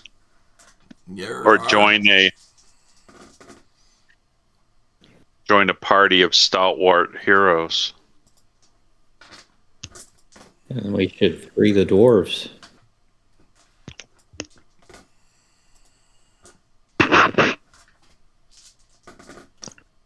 And tell them of where the gold lays. I think we'll put the stone back over and cover up the area, and then if need be, burn some candles to cover the evidence that stone's been lifted. Leave that horde hidden. We can tell others of it. Yes, let's make notes. Let's make notes of exactly where we are. We can use Malek's office to prepare the document recording the name of this palace and the floor and the description. Certainly. So you want to go back to Emery? Yes. You go back to Emery. Emery is working his forge, crafting quite a very nice A hammer, it looks like, at this area. And he looks at you and says, "You are back? Tell me, did he fall?" He was slain by Tulloch, and Fjord cast his head down the stairs. Malech is slain. Mormog is dead. You are free. Your freedom is won. No, he is not. And you can see emerging from the shadows to the side of the stairs that you came down is this orc.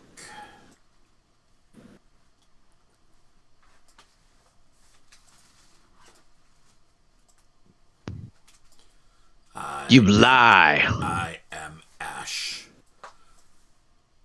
the chosen, the Udin orc fight, the fire touched of Udin. My leader, foresaw your coming and told me to approach when the light shone again, for then Malech would fall. This fool is a traitor to dwarves. He is not worthy of freedom. I judge he shall be sacrificed. You lie, and you shall not touch him. Your tongue shall never speak a word again. Make And an insight check, everybody. Okay. An insight. I was gonna go inside his body with my spear. Insight. Here we go. 3.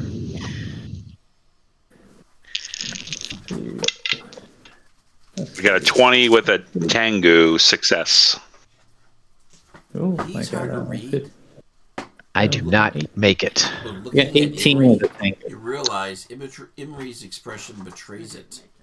He is a traitor to dwarves.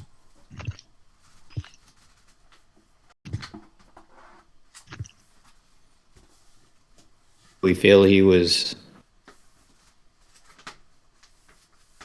forced into betraying the dwarves. It's hard to tell. He can make recompense with his kind.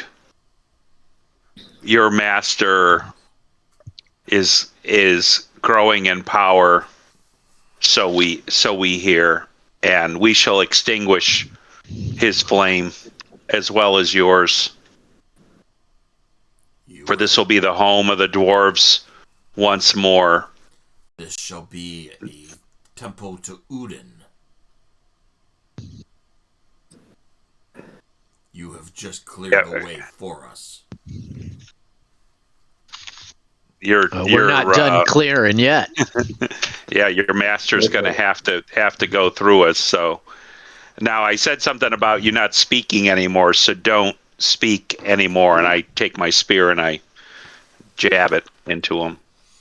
Make an attack. I was going to say, with a name like Ash, he sounds more like the chimney sweeper. Whoa. Chimney. Oh, I get edge with a Tengu. Edge with a Tengu? Nice. Let's see, he gets 3 points. Shut up. I don't want to hear your foul mouth anymore. 3 points of armor. That's sad. That's a 1 on the 12-sided. That's a 7. He fails. All right. So he takes 11 damage. 11 and a wound, I assume. And a wound. If you didn't listen to me before, open your ears now. This will be the home of the dwarves and a dwarven king, not your cult leader.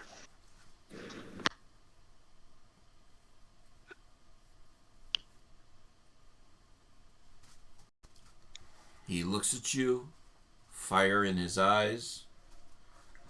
and he swings at you with his torch staff.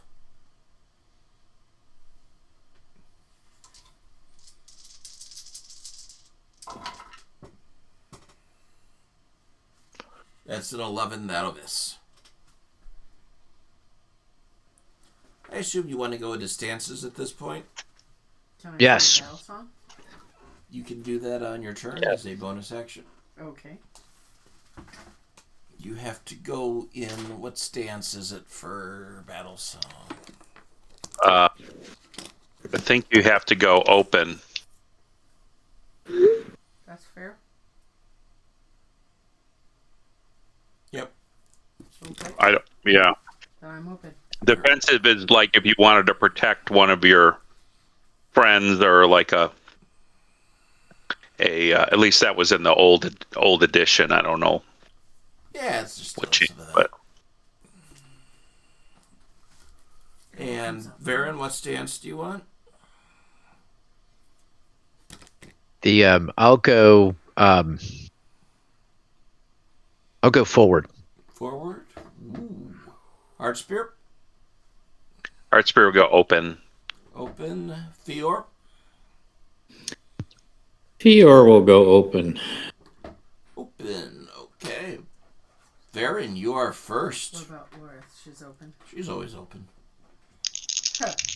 Not Lorith Volt. Mm-hmm. That was a hard lesson for her. Varen was as upset as Heartspear about his accusations and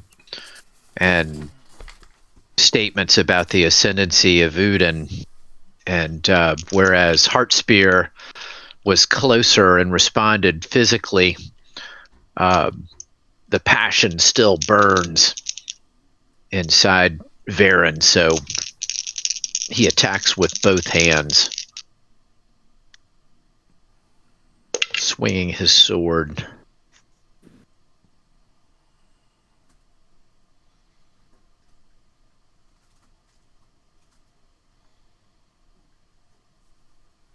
And make sure I roll the right dice. Now I get one more. That is a hit. No edge, no tingwars. So that is 6 points of damage. He takes it. Oh, wait a minute. I get one more because of the forward. Hang on. Nope, still not a tingwar. Okay. And now we go to Tola. Alright. Tolak looks at this Udin worshipper and says,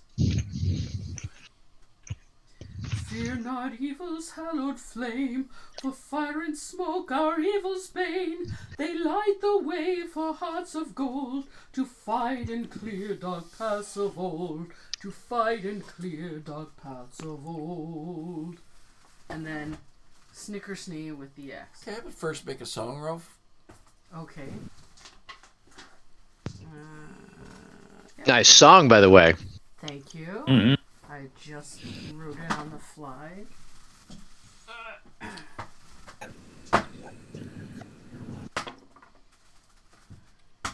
Nice, but not edge, but close. Alright, I made it, but no tangos. That's fine. That means you are successful, and when you are weary, 1, 2s, and 3s still count. They don't count as zeros when you're weary. Alright. Nice. And you can take your attack against Ash.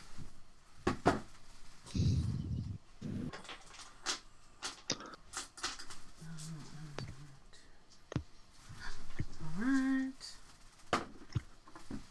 One-handed axe. No edge. I've made it. I'm waiting for a Tengu. One Tengu. Okay, damage full strength. 13. Tell me how you take him out. Oh my god. Just cut him in half. Laterally. He drops.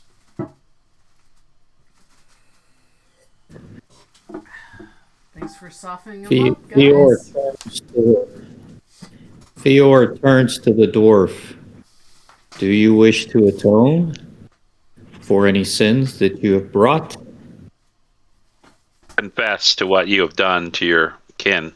He takes the red hot hammer off of the anvil, and he begins to pulverize the skull of the dead Udin orc with a barbaric shriek as he keeps swinging harder and harder, faster and faster, until there's nothing recognizable of his face. And then he looks up at you, Fior, and says, "Nothing comes to mind."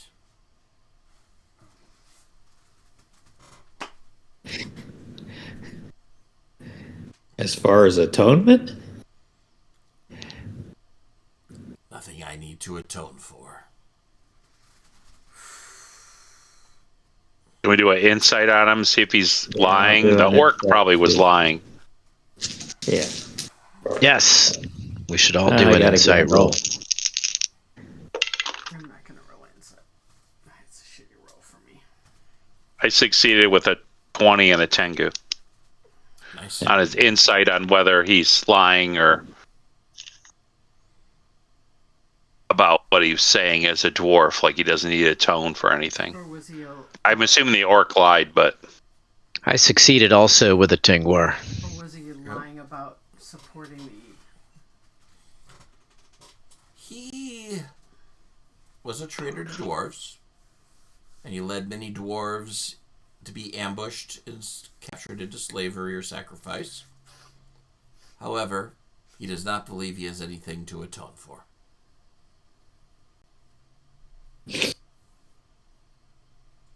So he needs to be bound before us and walk before us on a string. Because he can't be trusted. Is that your feeling, fair? Yes, I believe he needs to be taken in front of his the other dwarves that have been Be captured. judged by his kin. They will judge him. snitches get stitches. That's right. Well, we all have rope in our packs. Yep, you do.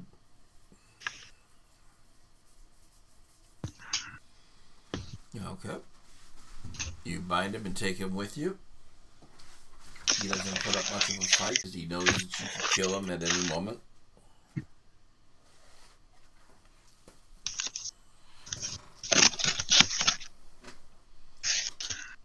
Where can you go? If he had any honor, he'd either atone or die in battle.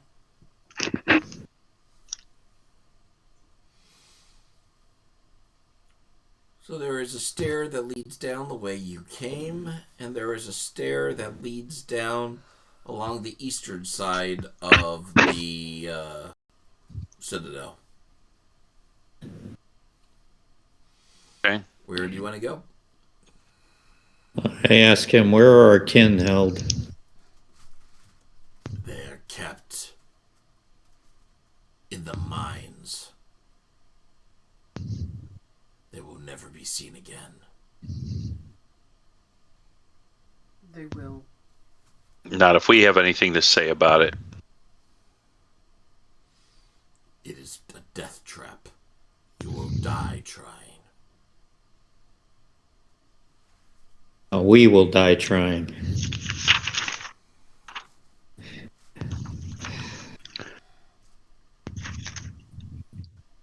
And we will be happy for it, but chances are we shall free some of your kin where you wish them enslaved to protect your own skin.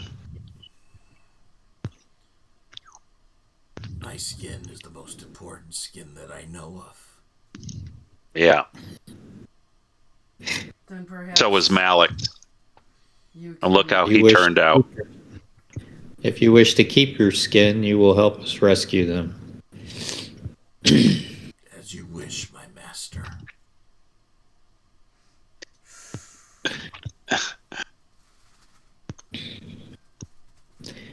Where is Udin in relationship to the mines? Deep. Not far. Tunnels through the mines will lead to where the Udin worshippers are. Yeah. Let's get the dwarves out of here. And were we weren't tasked to destroy Udin, were we? Lorith wasn't. Well, we want to release all the dwarves that are captured by Udin We weren't. in the Correct. mines. But I didn't know if we were. I wasn't sure if Lorith had any enmity towards Udin. Or says they're just foul No. orcs as far as I know. I have Okay. no special feelings toward them. He just sounds like a noodle to me. I'm just.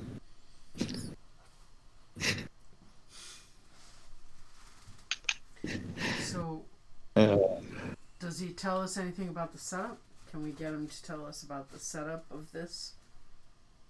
You know, who's there, how many guards, what it'll be like to save his skin? That'll be his help in saving him.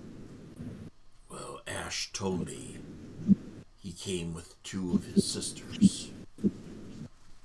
And they were holding the rest of Malek's men still in the dining hall while you rested, so that he could have a moment to try diplomacy with you first. You saw how that went. Yes, we did. Down this way, and he points down the eastern stair. That's where Malek's drummers were.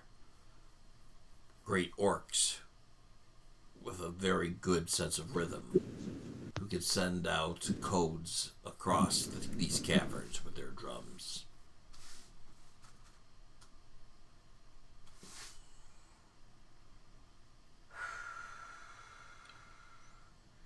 Can we make like battle rolls for like tactics to come up with tactics? Definitely. Sure. I have a high TN, so I would rather aid somebody, assist somebody that has a better skill in it. I do not have battle. What As about a you, Feyor? Is your digs? Feyor says he doesn't have battle. He doesn't have battle? No. Varen is Like- favored in battle. Well then. I just have average number of skill points in it, but it is favored. Yeah, I have like two boxes in it, but I've got a TN of 17, which is not easy to make. No. Oh, that's hard. So maybe use a point of hope. Use a point of hope. Party hope? Use a for Tolok to assist you and give you an extra die. So this is to make the plan on how to approach the mines. Is that Yep. Okay. okay? We'll tell him party. You hope. can use party hope if you like. If you don't want to spend Yep. your own. All right. If that's amenable to the Bane of the Purple Bite, I'll use a point of party hope. And It is. let's see here. You should get Get an extra feat 2 dice extra dice. for favor. Here we go.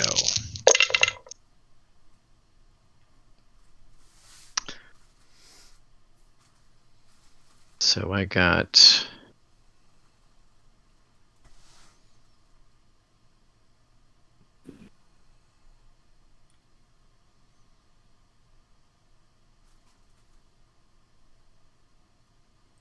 I got 21 with the Tingwar. All Nice. right. So, you can go out the way you came in, but you need to be very stealthy to not alert the orcs in the dining hall that you are doing this, or you will have. It'll be like Raiders of the Lost Ark with the Hobitos chasing Indy toward the airplane. Or You can slip into the dining hall and get some opening rounds on them and take them down in a fair fight.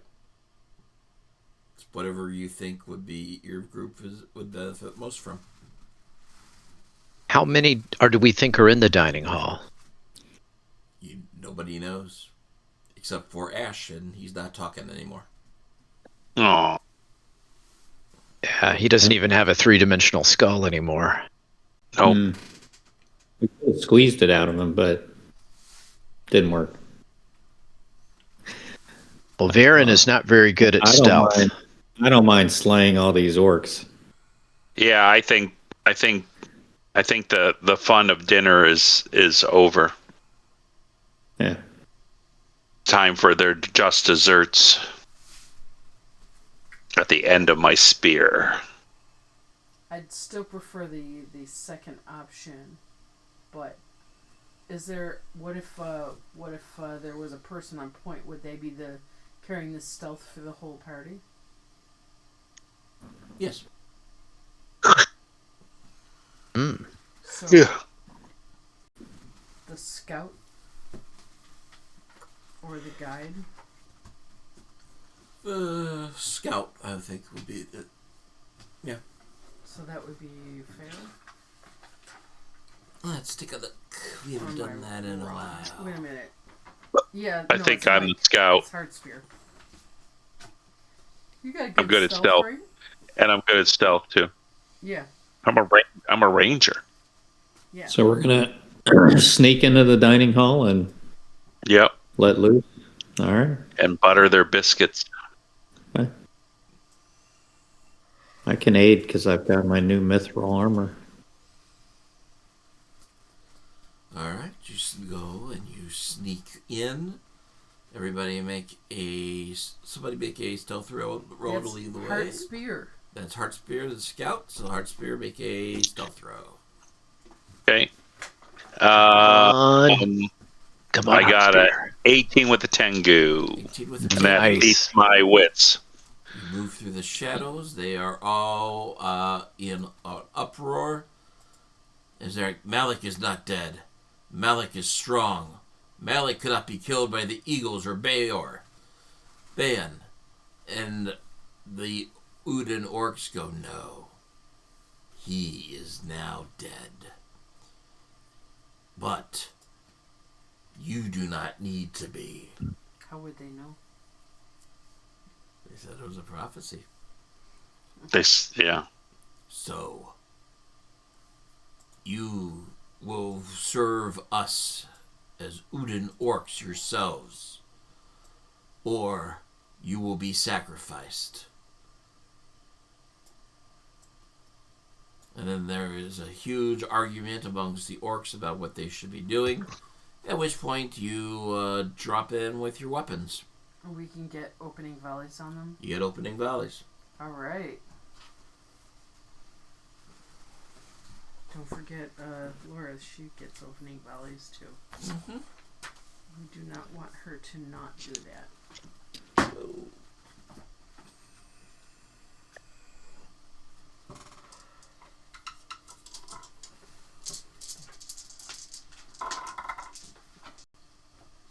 Whoa, Lorth. That's 3 Tengus. Nice.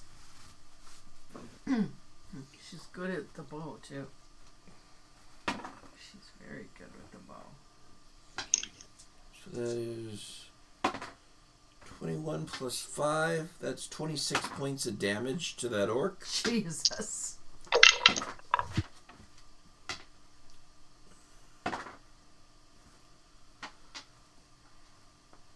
She shot at one of the Uden orcs in the back.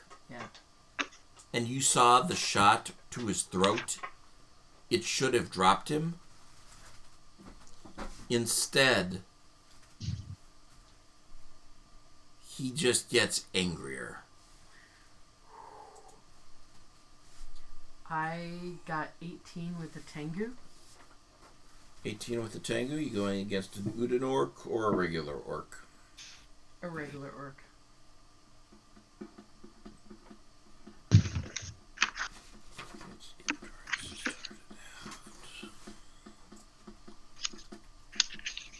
Regular orc, you said? Mm-hmm. Alright, 12 points. 11. 11. And he loses a point of hate, 2 points of hate. Or resolve, if he has them. It's hate. They don't have resolve. They're orcs. Orc soldier. 12 points. That's enough to kill him. It's at 11. Yeah, 11. Yeah. If you want to kill him off because he had Yeah, a that's 1 stuffed toe point. or something, He's I dead. don't care. I'm gonna kill him. Varian, how'd you do? I missed. I rolled an Eye of Sauron. I have Soren, so they will charge you Oh, no. and make a called shot on you. Oh, no. Fior, how'd you do? I hit a chair. You had a chair, sure. And Heart Spear? Heart Spear hit with a Tengu, so he did 9 damage on the Uden orc that Lorith hit. 9 points of damage. He is looking really bad, but he's still up. You're seeing that hideous toughness ability in action now.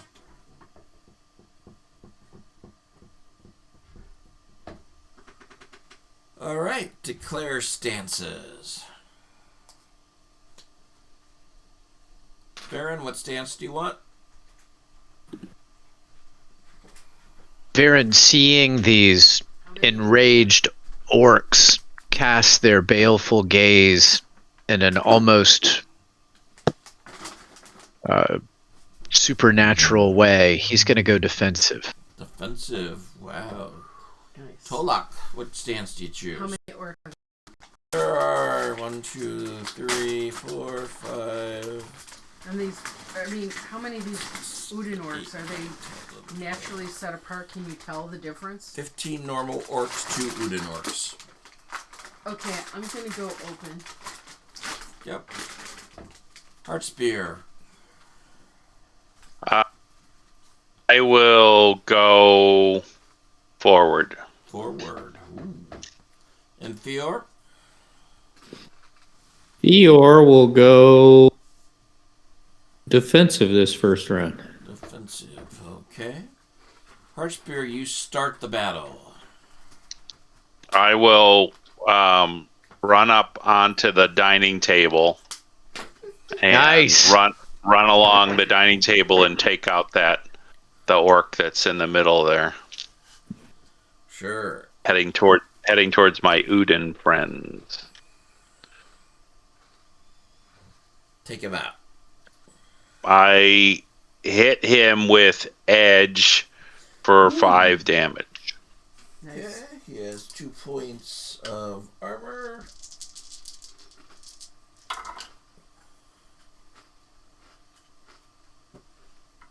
That is an 18 for an injury test. Yeah, that's match. That succeeds. He's good. Okay, tough orc. You took Yep. 5 points of damage, down to 7. And now go to Tolak. I'll just hit the nearest. Okay. Two-handed axe.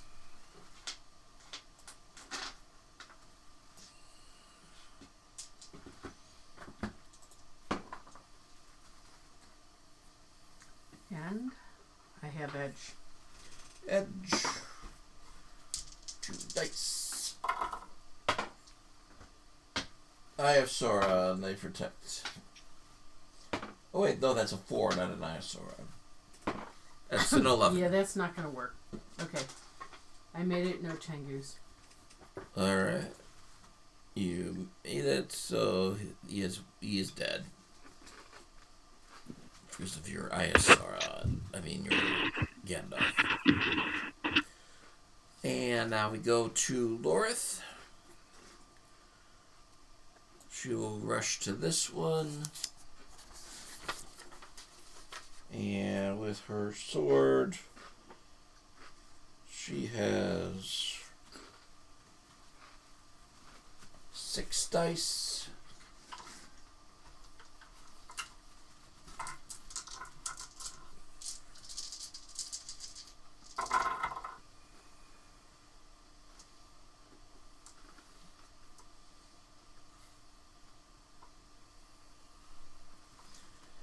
is a 20, no Tengus. So she will deal 5 points of damage to this orc. Now we go to Baron.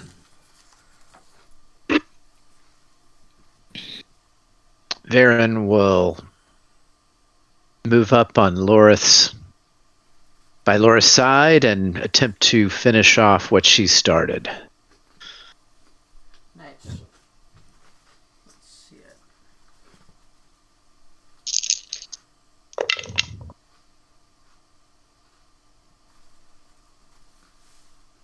And misses.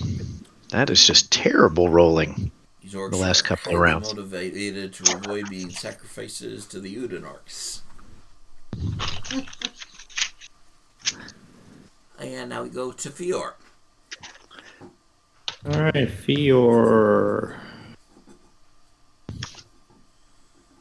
Move up next to Heartspear.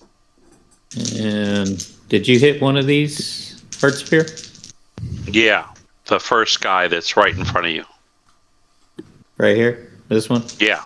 The Yep. one with the All right, stupid I will smirk. try to finish him off. Exactly. The one with the spaghetti sauce on his shirt. That's right. Yeah. Learn to wipe your chin. They don't even know how to eat properly. Across him to hopefully cleave. Did not get a Gandalf, but I did get Edge. Ooh. But no Tengus. So I am swinging two-handed and raging, so he has a 20 You got an for injury. Sauron. All right, then he saves, and he takes 9, 4, 13, 14 damage. That's twice as many endurance points as he has. So he is cut I down cleave on the dining room table. Nice. Nice. All right, you can feed on him next, not us.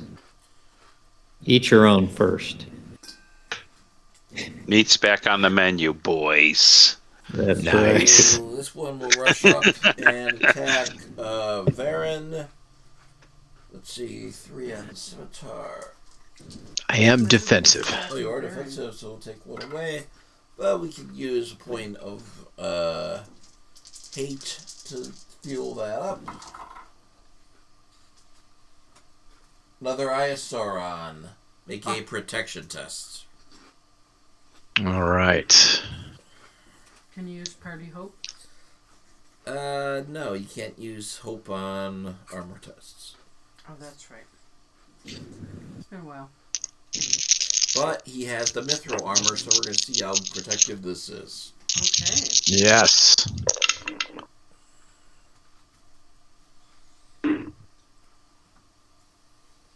But don't you just add that to your parry generally? No. So the way this works, it's 5 dice of armor. Is that all of the defense, or does my parry count in there somehow? Parry Or doesn't, just the 5 dice. Unless you're bearing a shield, in which case that provides you with a numerical bonus. To your parry. Not to your parry, to your armor. yeah, my total is a 12. That's just terrible. My rolling is You are awful. run through with the scimitar. You take a wound. Oh, And you take do a knockback. 3 points of damage. Oh, is the knockback thing an option, or no? When it's a piercing you still blow. take a wound, but you would take half the endurance loss. But you would It's lose not your next worth it. turn. Yeah, for 3 points, it's not worth it. No. Yeah. So it's a wound, and how many points? 3. Wow. Whoa. That is a mighty blow. And now this one's gonna go after Lorith.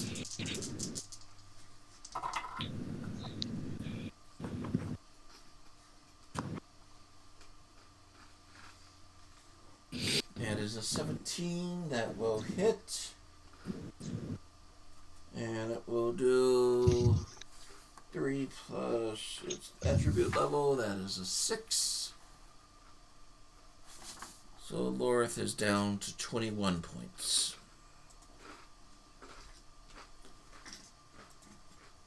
These two will gang up on Fior.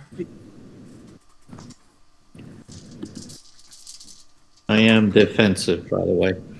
Alright. Spend a point of hate. Yep, chew it up. That is an 18 to hit you. That hits. That is a hit. And that's only 3 points of damage. Right. These two jump onto the table. Oh, this one jumps onto the table. These two will attack Heart Spear. They're not going to dance the Springle Ring? No.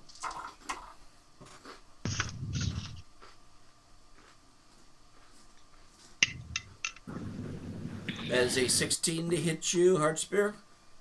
No, not with my new great shield. Wormgut, I have the higher ground. You cannot defeat me. These two rush around to attack Tolok.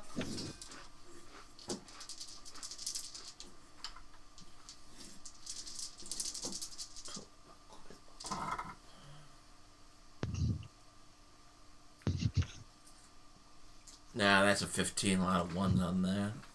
Nope. And this guy, who's he gonna attack?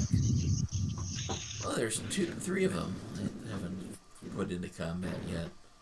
We'll send this guy to attack Varen. I feel like Valorant's getting attacked a little bit much.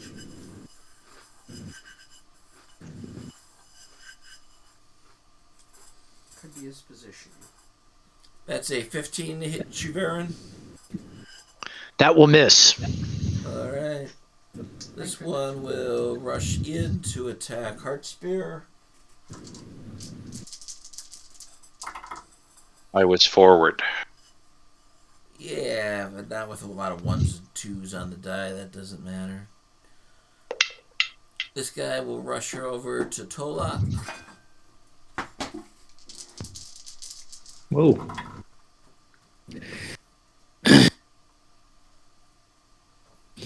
That's a 16 to get you. Nope. Last one.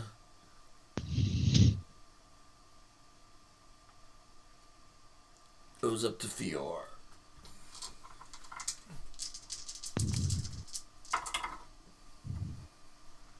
I have Sauron.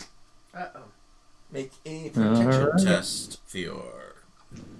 Okay. I am favored.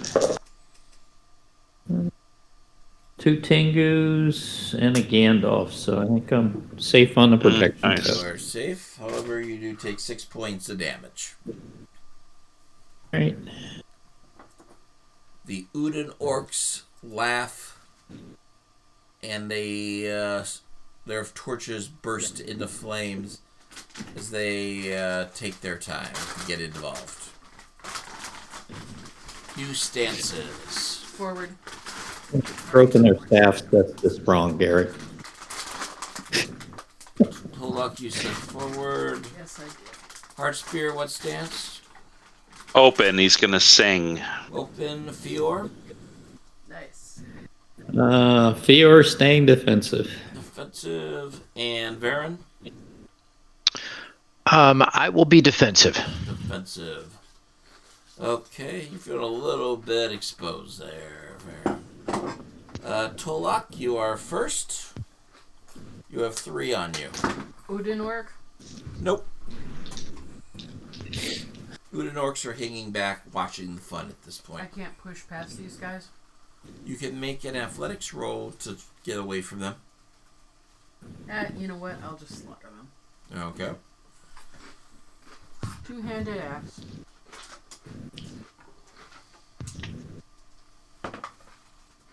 I have edge. Cool. Got a 10. There's 1 Tengu.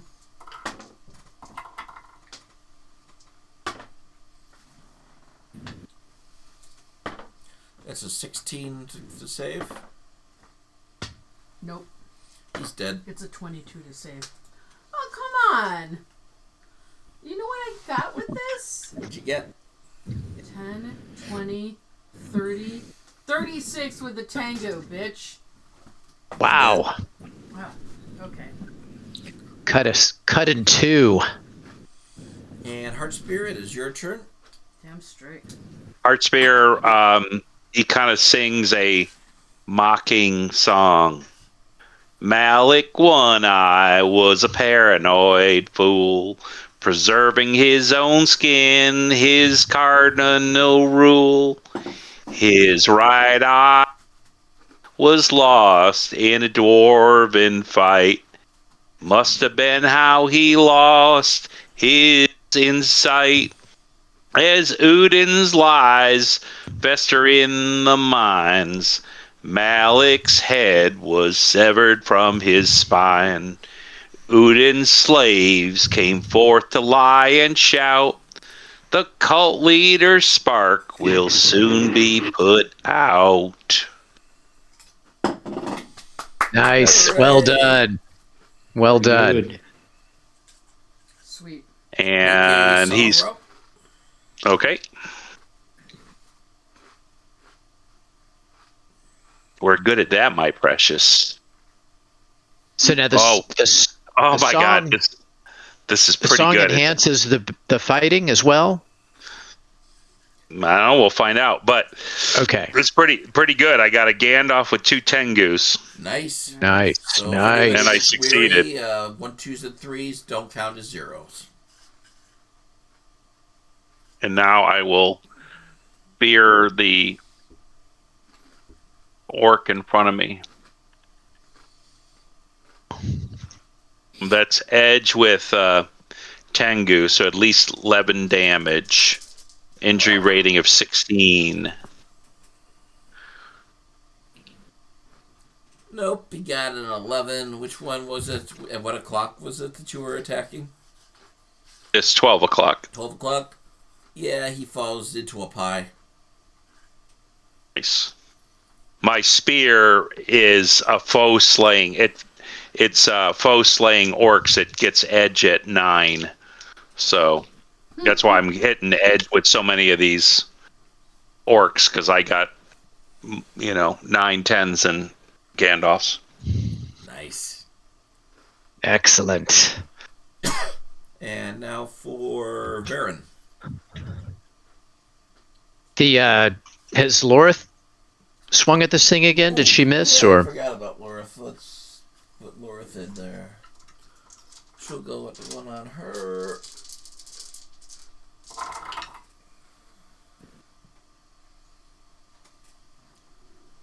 And that is 7 plus 5. She hits with 1 Tengu and kills that orc. Excellent. Can I ratcon and move, or do I have to do athletics to get past these guys with the guy I just killed?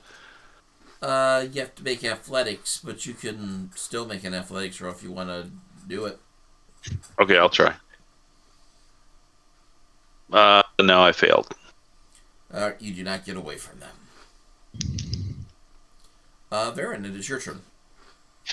And I will swing at this one on my left.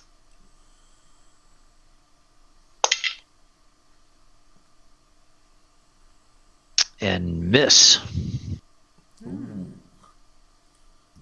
swing at them as you start to wear out as the blood begins to splatter across Lorif's outfit. But she doesn't seem to notice. Fior.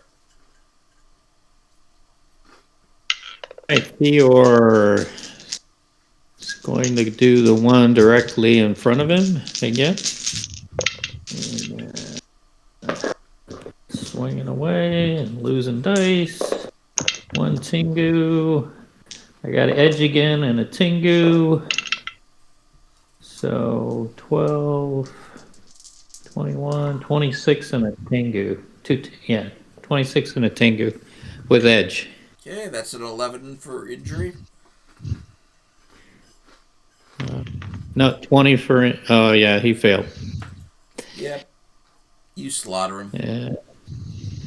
All Nice. All right. This guy's gonna run around, and he and his buddy are going to attack Lorith. Spend a point of hate.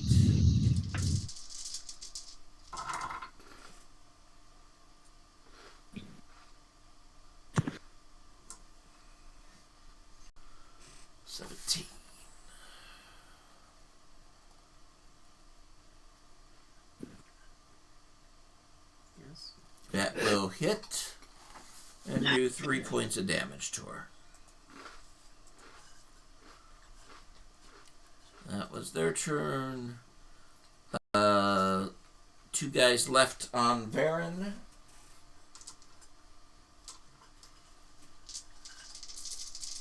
And I am defensive.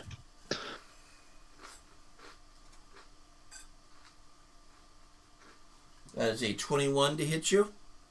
That is going to hit. 3 points of damage. And this guy, 1 guy left on Heart Spear. Spend a point of hate on that.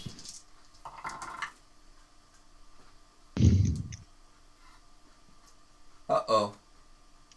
That is an Isosaur Uh-oh. Who is that on? on Heart Spear. Okay. 2 Oh, Tengus is the scary part. Oh, yeah. right. Ooh.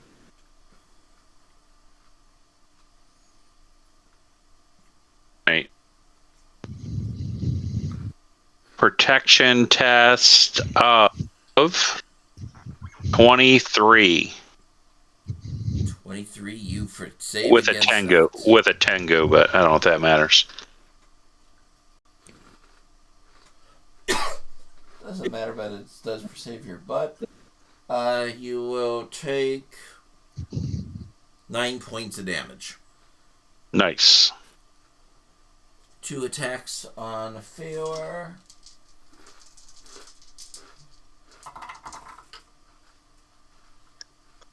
Still defensive.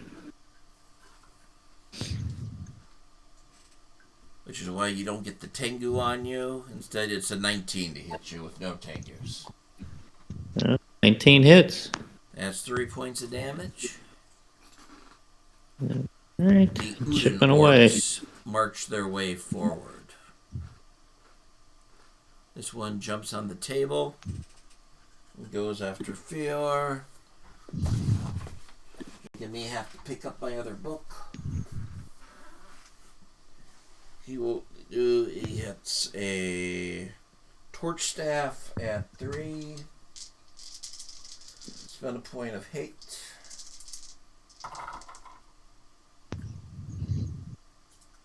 That is a 16 to hit you. That misses. That misses. The torch staff swings wide. This guy comes through here, stands back to Heart Spear, and is going after Lorith.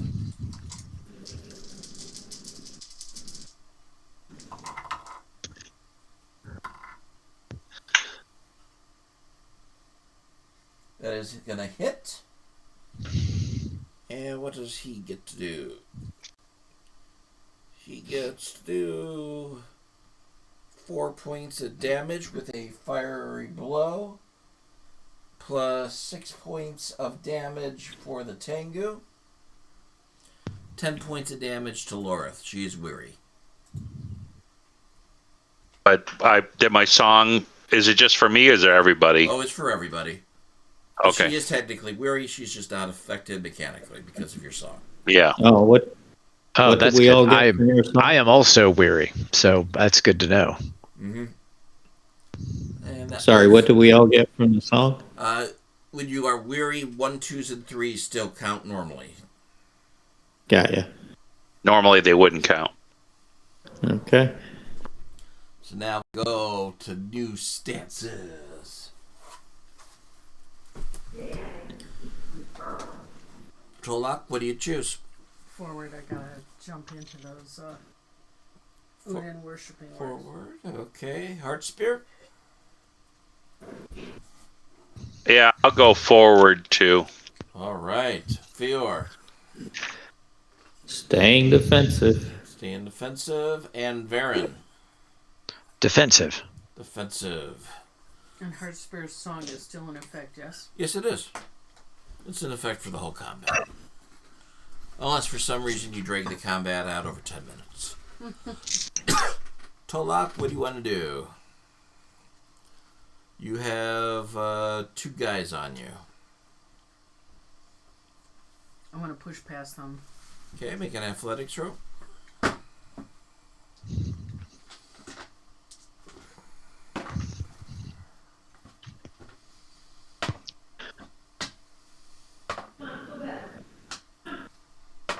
Okay, I made it with Tango. Okay, you can hop onto the table to get to the Udin guy who's attacking Lorith, or you can run around the table and then... No, I'm going to get on the guy that's attacking Lorith, Okay. and I'm going to go at him two-handed. Alright. Nice. That's bringing the pain there. That's what I'm a trying for. Is there any party hope, by the way?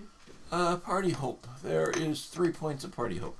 Do you mind if I use 1 point of party hope to just really get the coup de grace and demoralize them? Sure. Go ahead. That's fine. Can Last I have one of your nightmare. D6s, please? Can you hit more than one? Would that we could. That would be sweet. Alright, I missed edge, but...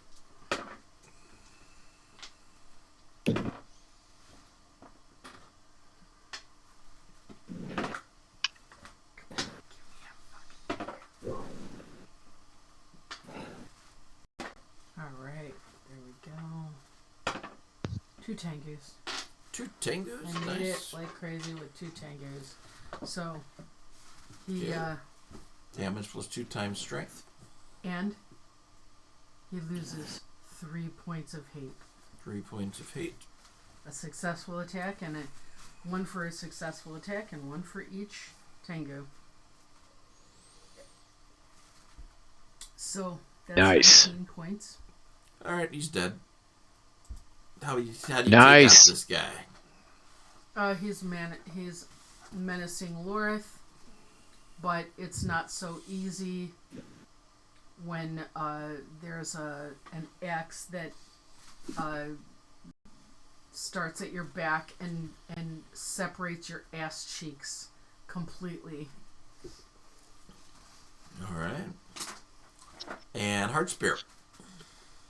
Heart Spear will attack the other orc here who jumped up on the table. I'm like, Okay.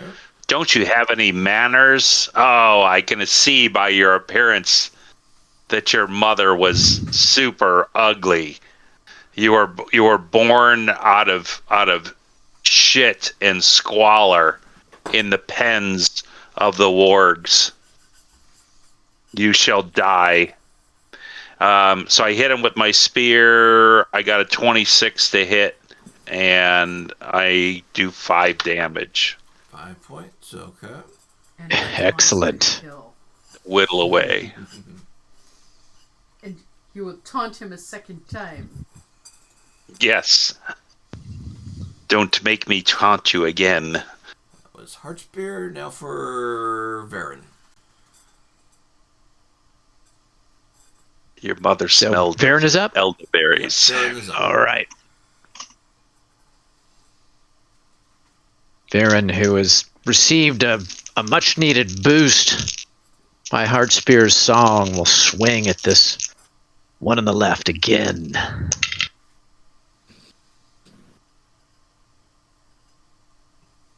And I think that is a hit. Yes, that is a hit. Cool. No Tingwars. Oh, wait, no, there is a Tingwar. A hit with a Tingwar. Yeah. Yeah, you say it So- the right way. We're just One- Chang, chang, chang. One chang. Tingwar, that's you add your strength to the Yes. damage, so that is 11 points of damage to his fatigue. And you take him out. Nice. Nice. And Be now gone, we're to foul Fior. beasts.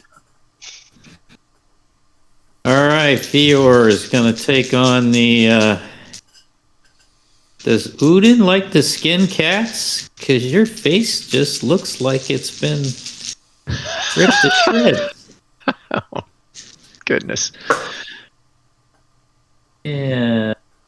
8, 15, 16, 17, 18, 18. So I hit, no Tengus, no edge. So I do raging 5, 14 damage. 14. Wow. He's in single Man. digits. But he's got that hideous toughness if you don't watch out. He's got hideous toughness. Well, yeah, he That is means hideous. that if I'll you give drop him him to that. 0 without dealing a piercing wound on him, then he takes 1 wound and pops back up to 12 points of endurance. Ooh, okay. That's no joke. No. What's he down? Is he? Well, you can't tell. He already looks bloodied. So. Yeah, he's seriously bloodied. But he looks tough enough that it's going to take 2 wounds to drop him. Right. So that was Fior. Now, since I have the book in my hand for the Udin guy, let's go with the Udin guy. Let's see. They both Heartspear and Fior insulted him. So I'm going to say odds for Heartspear, evens for Fior. Odd is going to be an attack against Heartspear. And spends a point of hate. Heartspear is forward, so he gains another die. 3 dice for his ability with his fire torch. His torch staff. And he rolls that.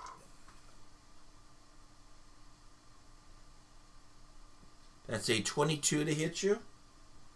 Yep, just hits. That was with 2 Tengus. So that is 16 points of damage. Okay. Serious Not looking good. torch slashes you, sets you ablaze, and cuts you open. Wow. Not looking good. Not looking good, but still standing. This has been a rough combat. Mm-hmm. Yeah. The Udin guys are no joke. And there's one guy on Heartspear, so he will go there. Yes, even though he's not as tough as his Udin buddy. Woo! That is a 10 on the die, so that is a piercing blow. 16, make a protection test. And this was to who? To Heartspear.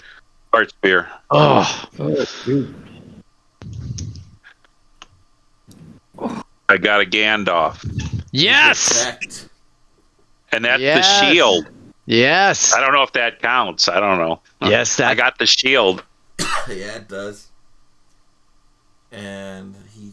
So that is. Oh wait, 16. you roll a feat die on a protection. Protection test, yeah. No. Oh, Yes. Yeah, you roll the D12, You yeah. always roll the D12. Yeah. so I did not do that when I got wounded. I just rolled 5 6-sided dice. That's incorrect. We're rolling D12 now, and let's see. The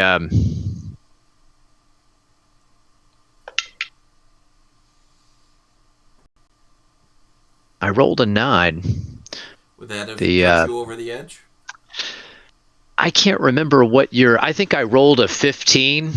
Yeah. that would put But I you don't over the remember edge. what your. I Take don't know away the what your wound. edge was. The all right. Well, I will take that then. Okay. So that I'd rather not. I'm not so proud that I want to die in Moria. I'll take it. Okay, that's 6 points to Heart Spear. But I'm still weary. That drops me. Heart Spear collapses No! Screams Varen. on the table, and the orc climbs up. We have another slave for the mines. These two guys go after Fior. Fior went defensive. One must die.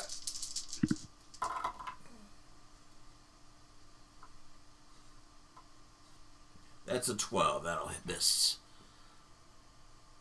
So does that... Do we lose the benefit of the song? If No, the song's still going. Okay. The song is in your heart. Of course it is. And I feel it. You guys are going against Lorith.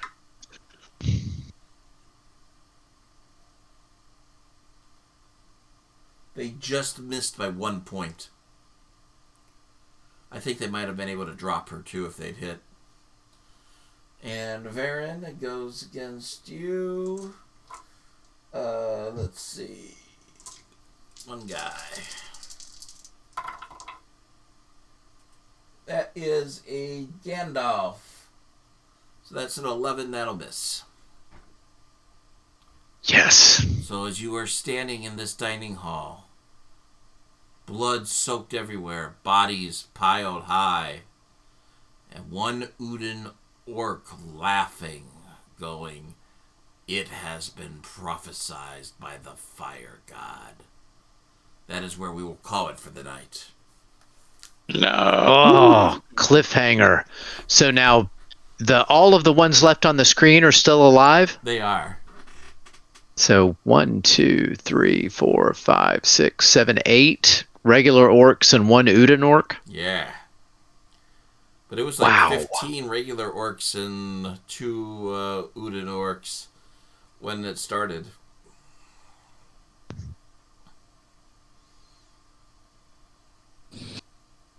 So you've been plowing away. I will say the mithril armor helps because it lightened my encumbrance.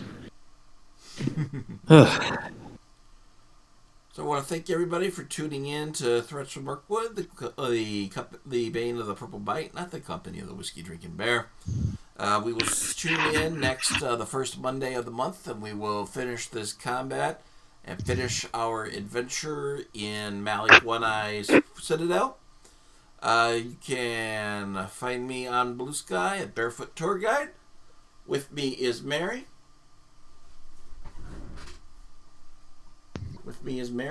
Yeah. Introduce yourself. Introduce myself. Mm-hmm.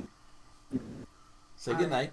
I am, well, I used to sign off on Twitter, but they are kicking me off and having an error constantly. So, find me on Pinterest at Aging Ophelia at Pinterest. And I am Tolok, the Dark Elf descendant of Aeol. And Jim. This is Jim playing Varen of Dale, stout-hearted barding, who was lucky to avoid a wound by the mithril shirt that was provided to him by a grateful dwarf. And thanks for having me. It's great playing with you guys. And Mike. Hi, I'm Mike. I'm playing Heartspear, the Ranger of the North, and you can find me on X under Padme's lover, i.e. Darth Vader. And George. Hey everybody, this is George playing Fior, the magical dwarf of the north. Nice. Loaded up now, and have a great night. All right. Until next time. Bane of the Purple Bite. Bane of the Purple Bite.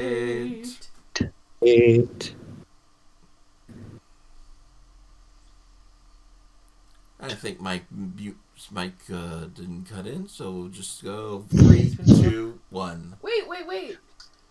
Bane of the Purple purple bite. I don't know. I sang, but it must have got cut out. Yes. Bane of the purple Bane bite. of the purple bite. And good night, everybody. When's the next game, Garrett? Good night. Next game Good night. is going to be, according to our calendar, the 2nd of March. Woo! All right. Excellent.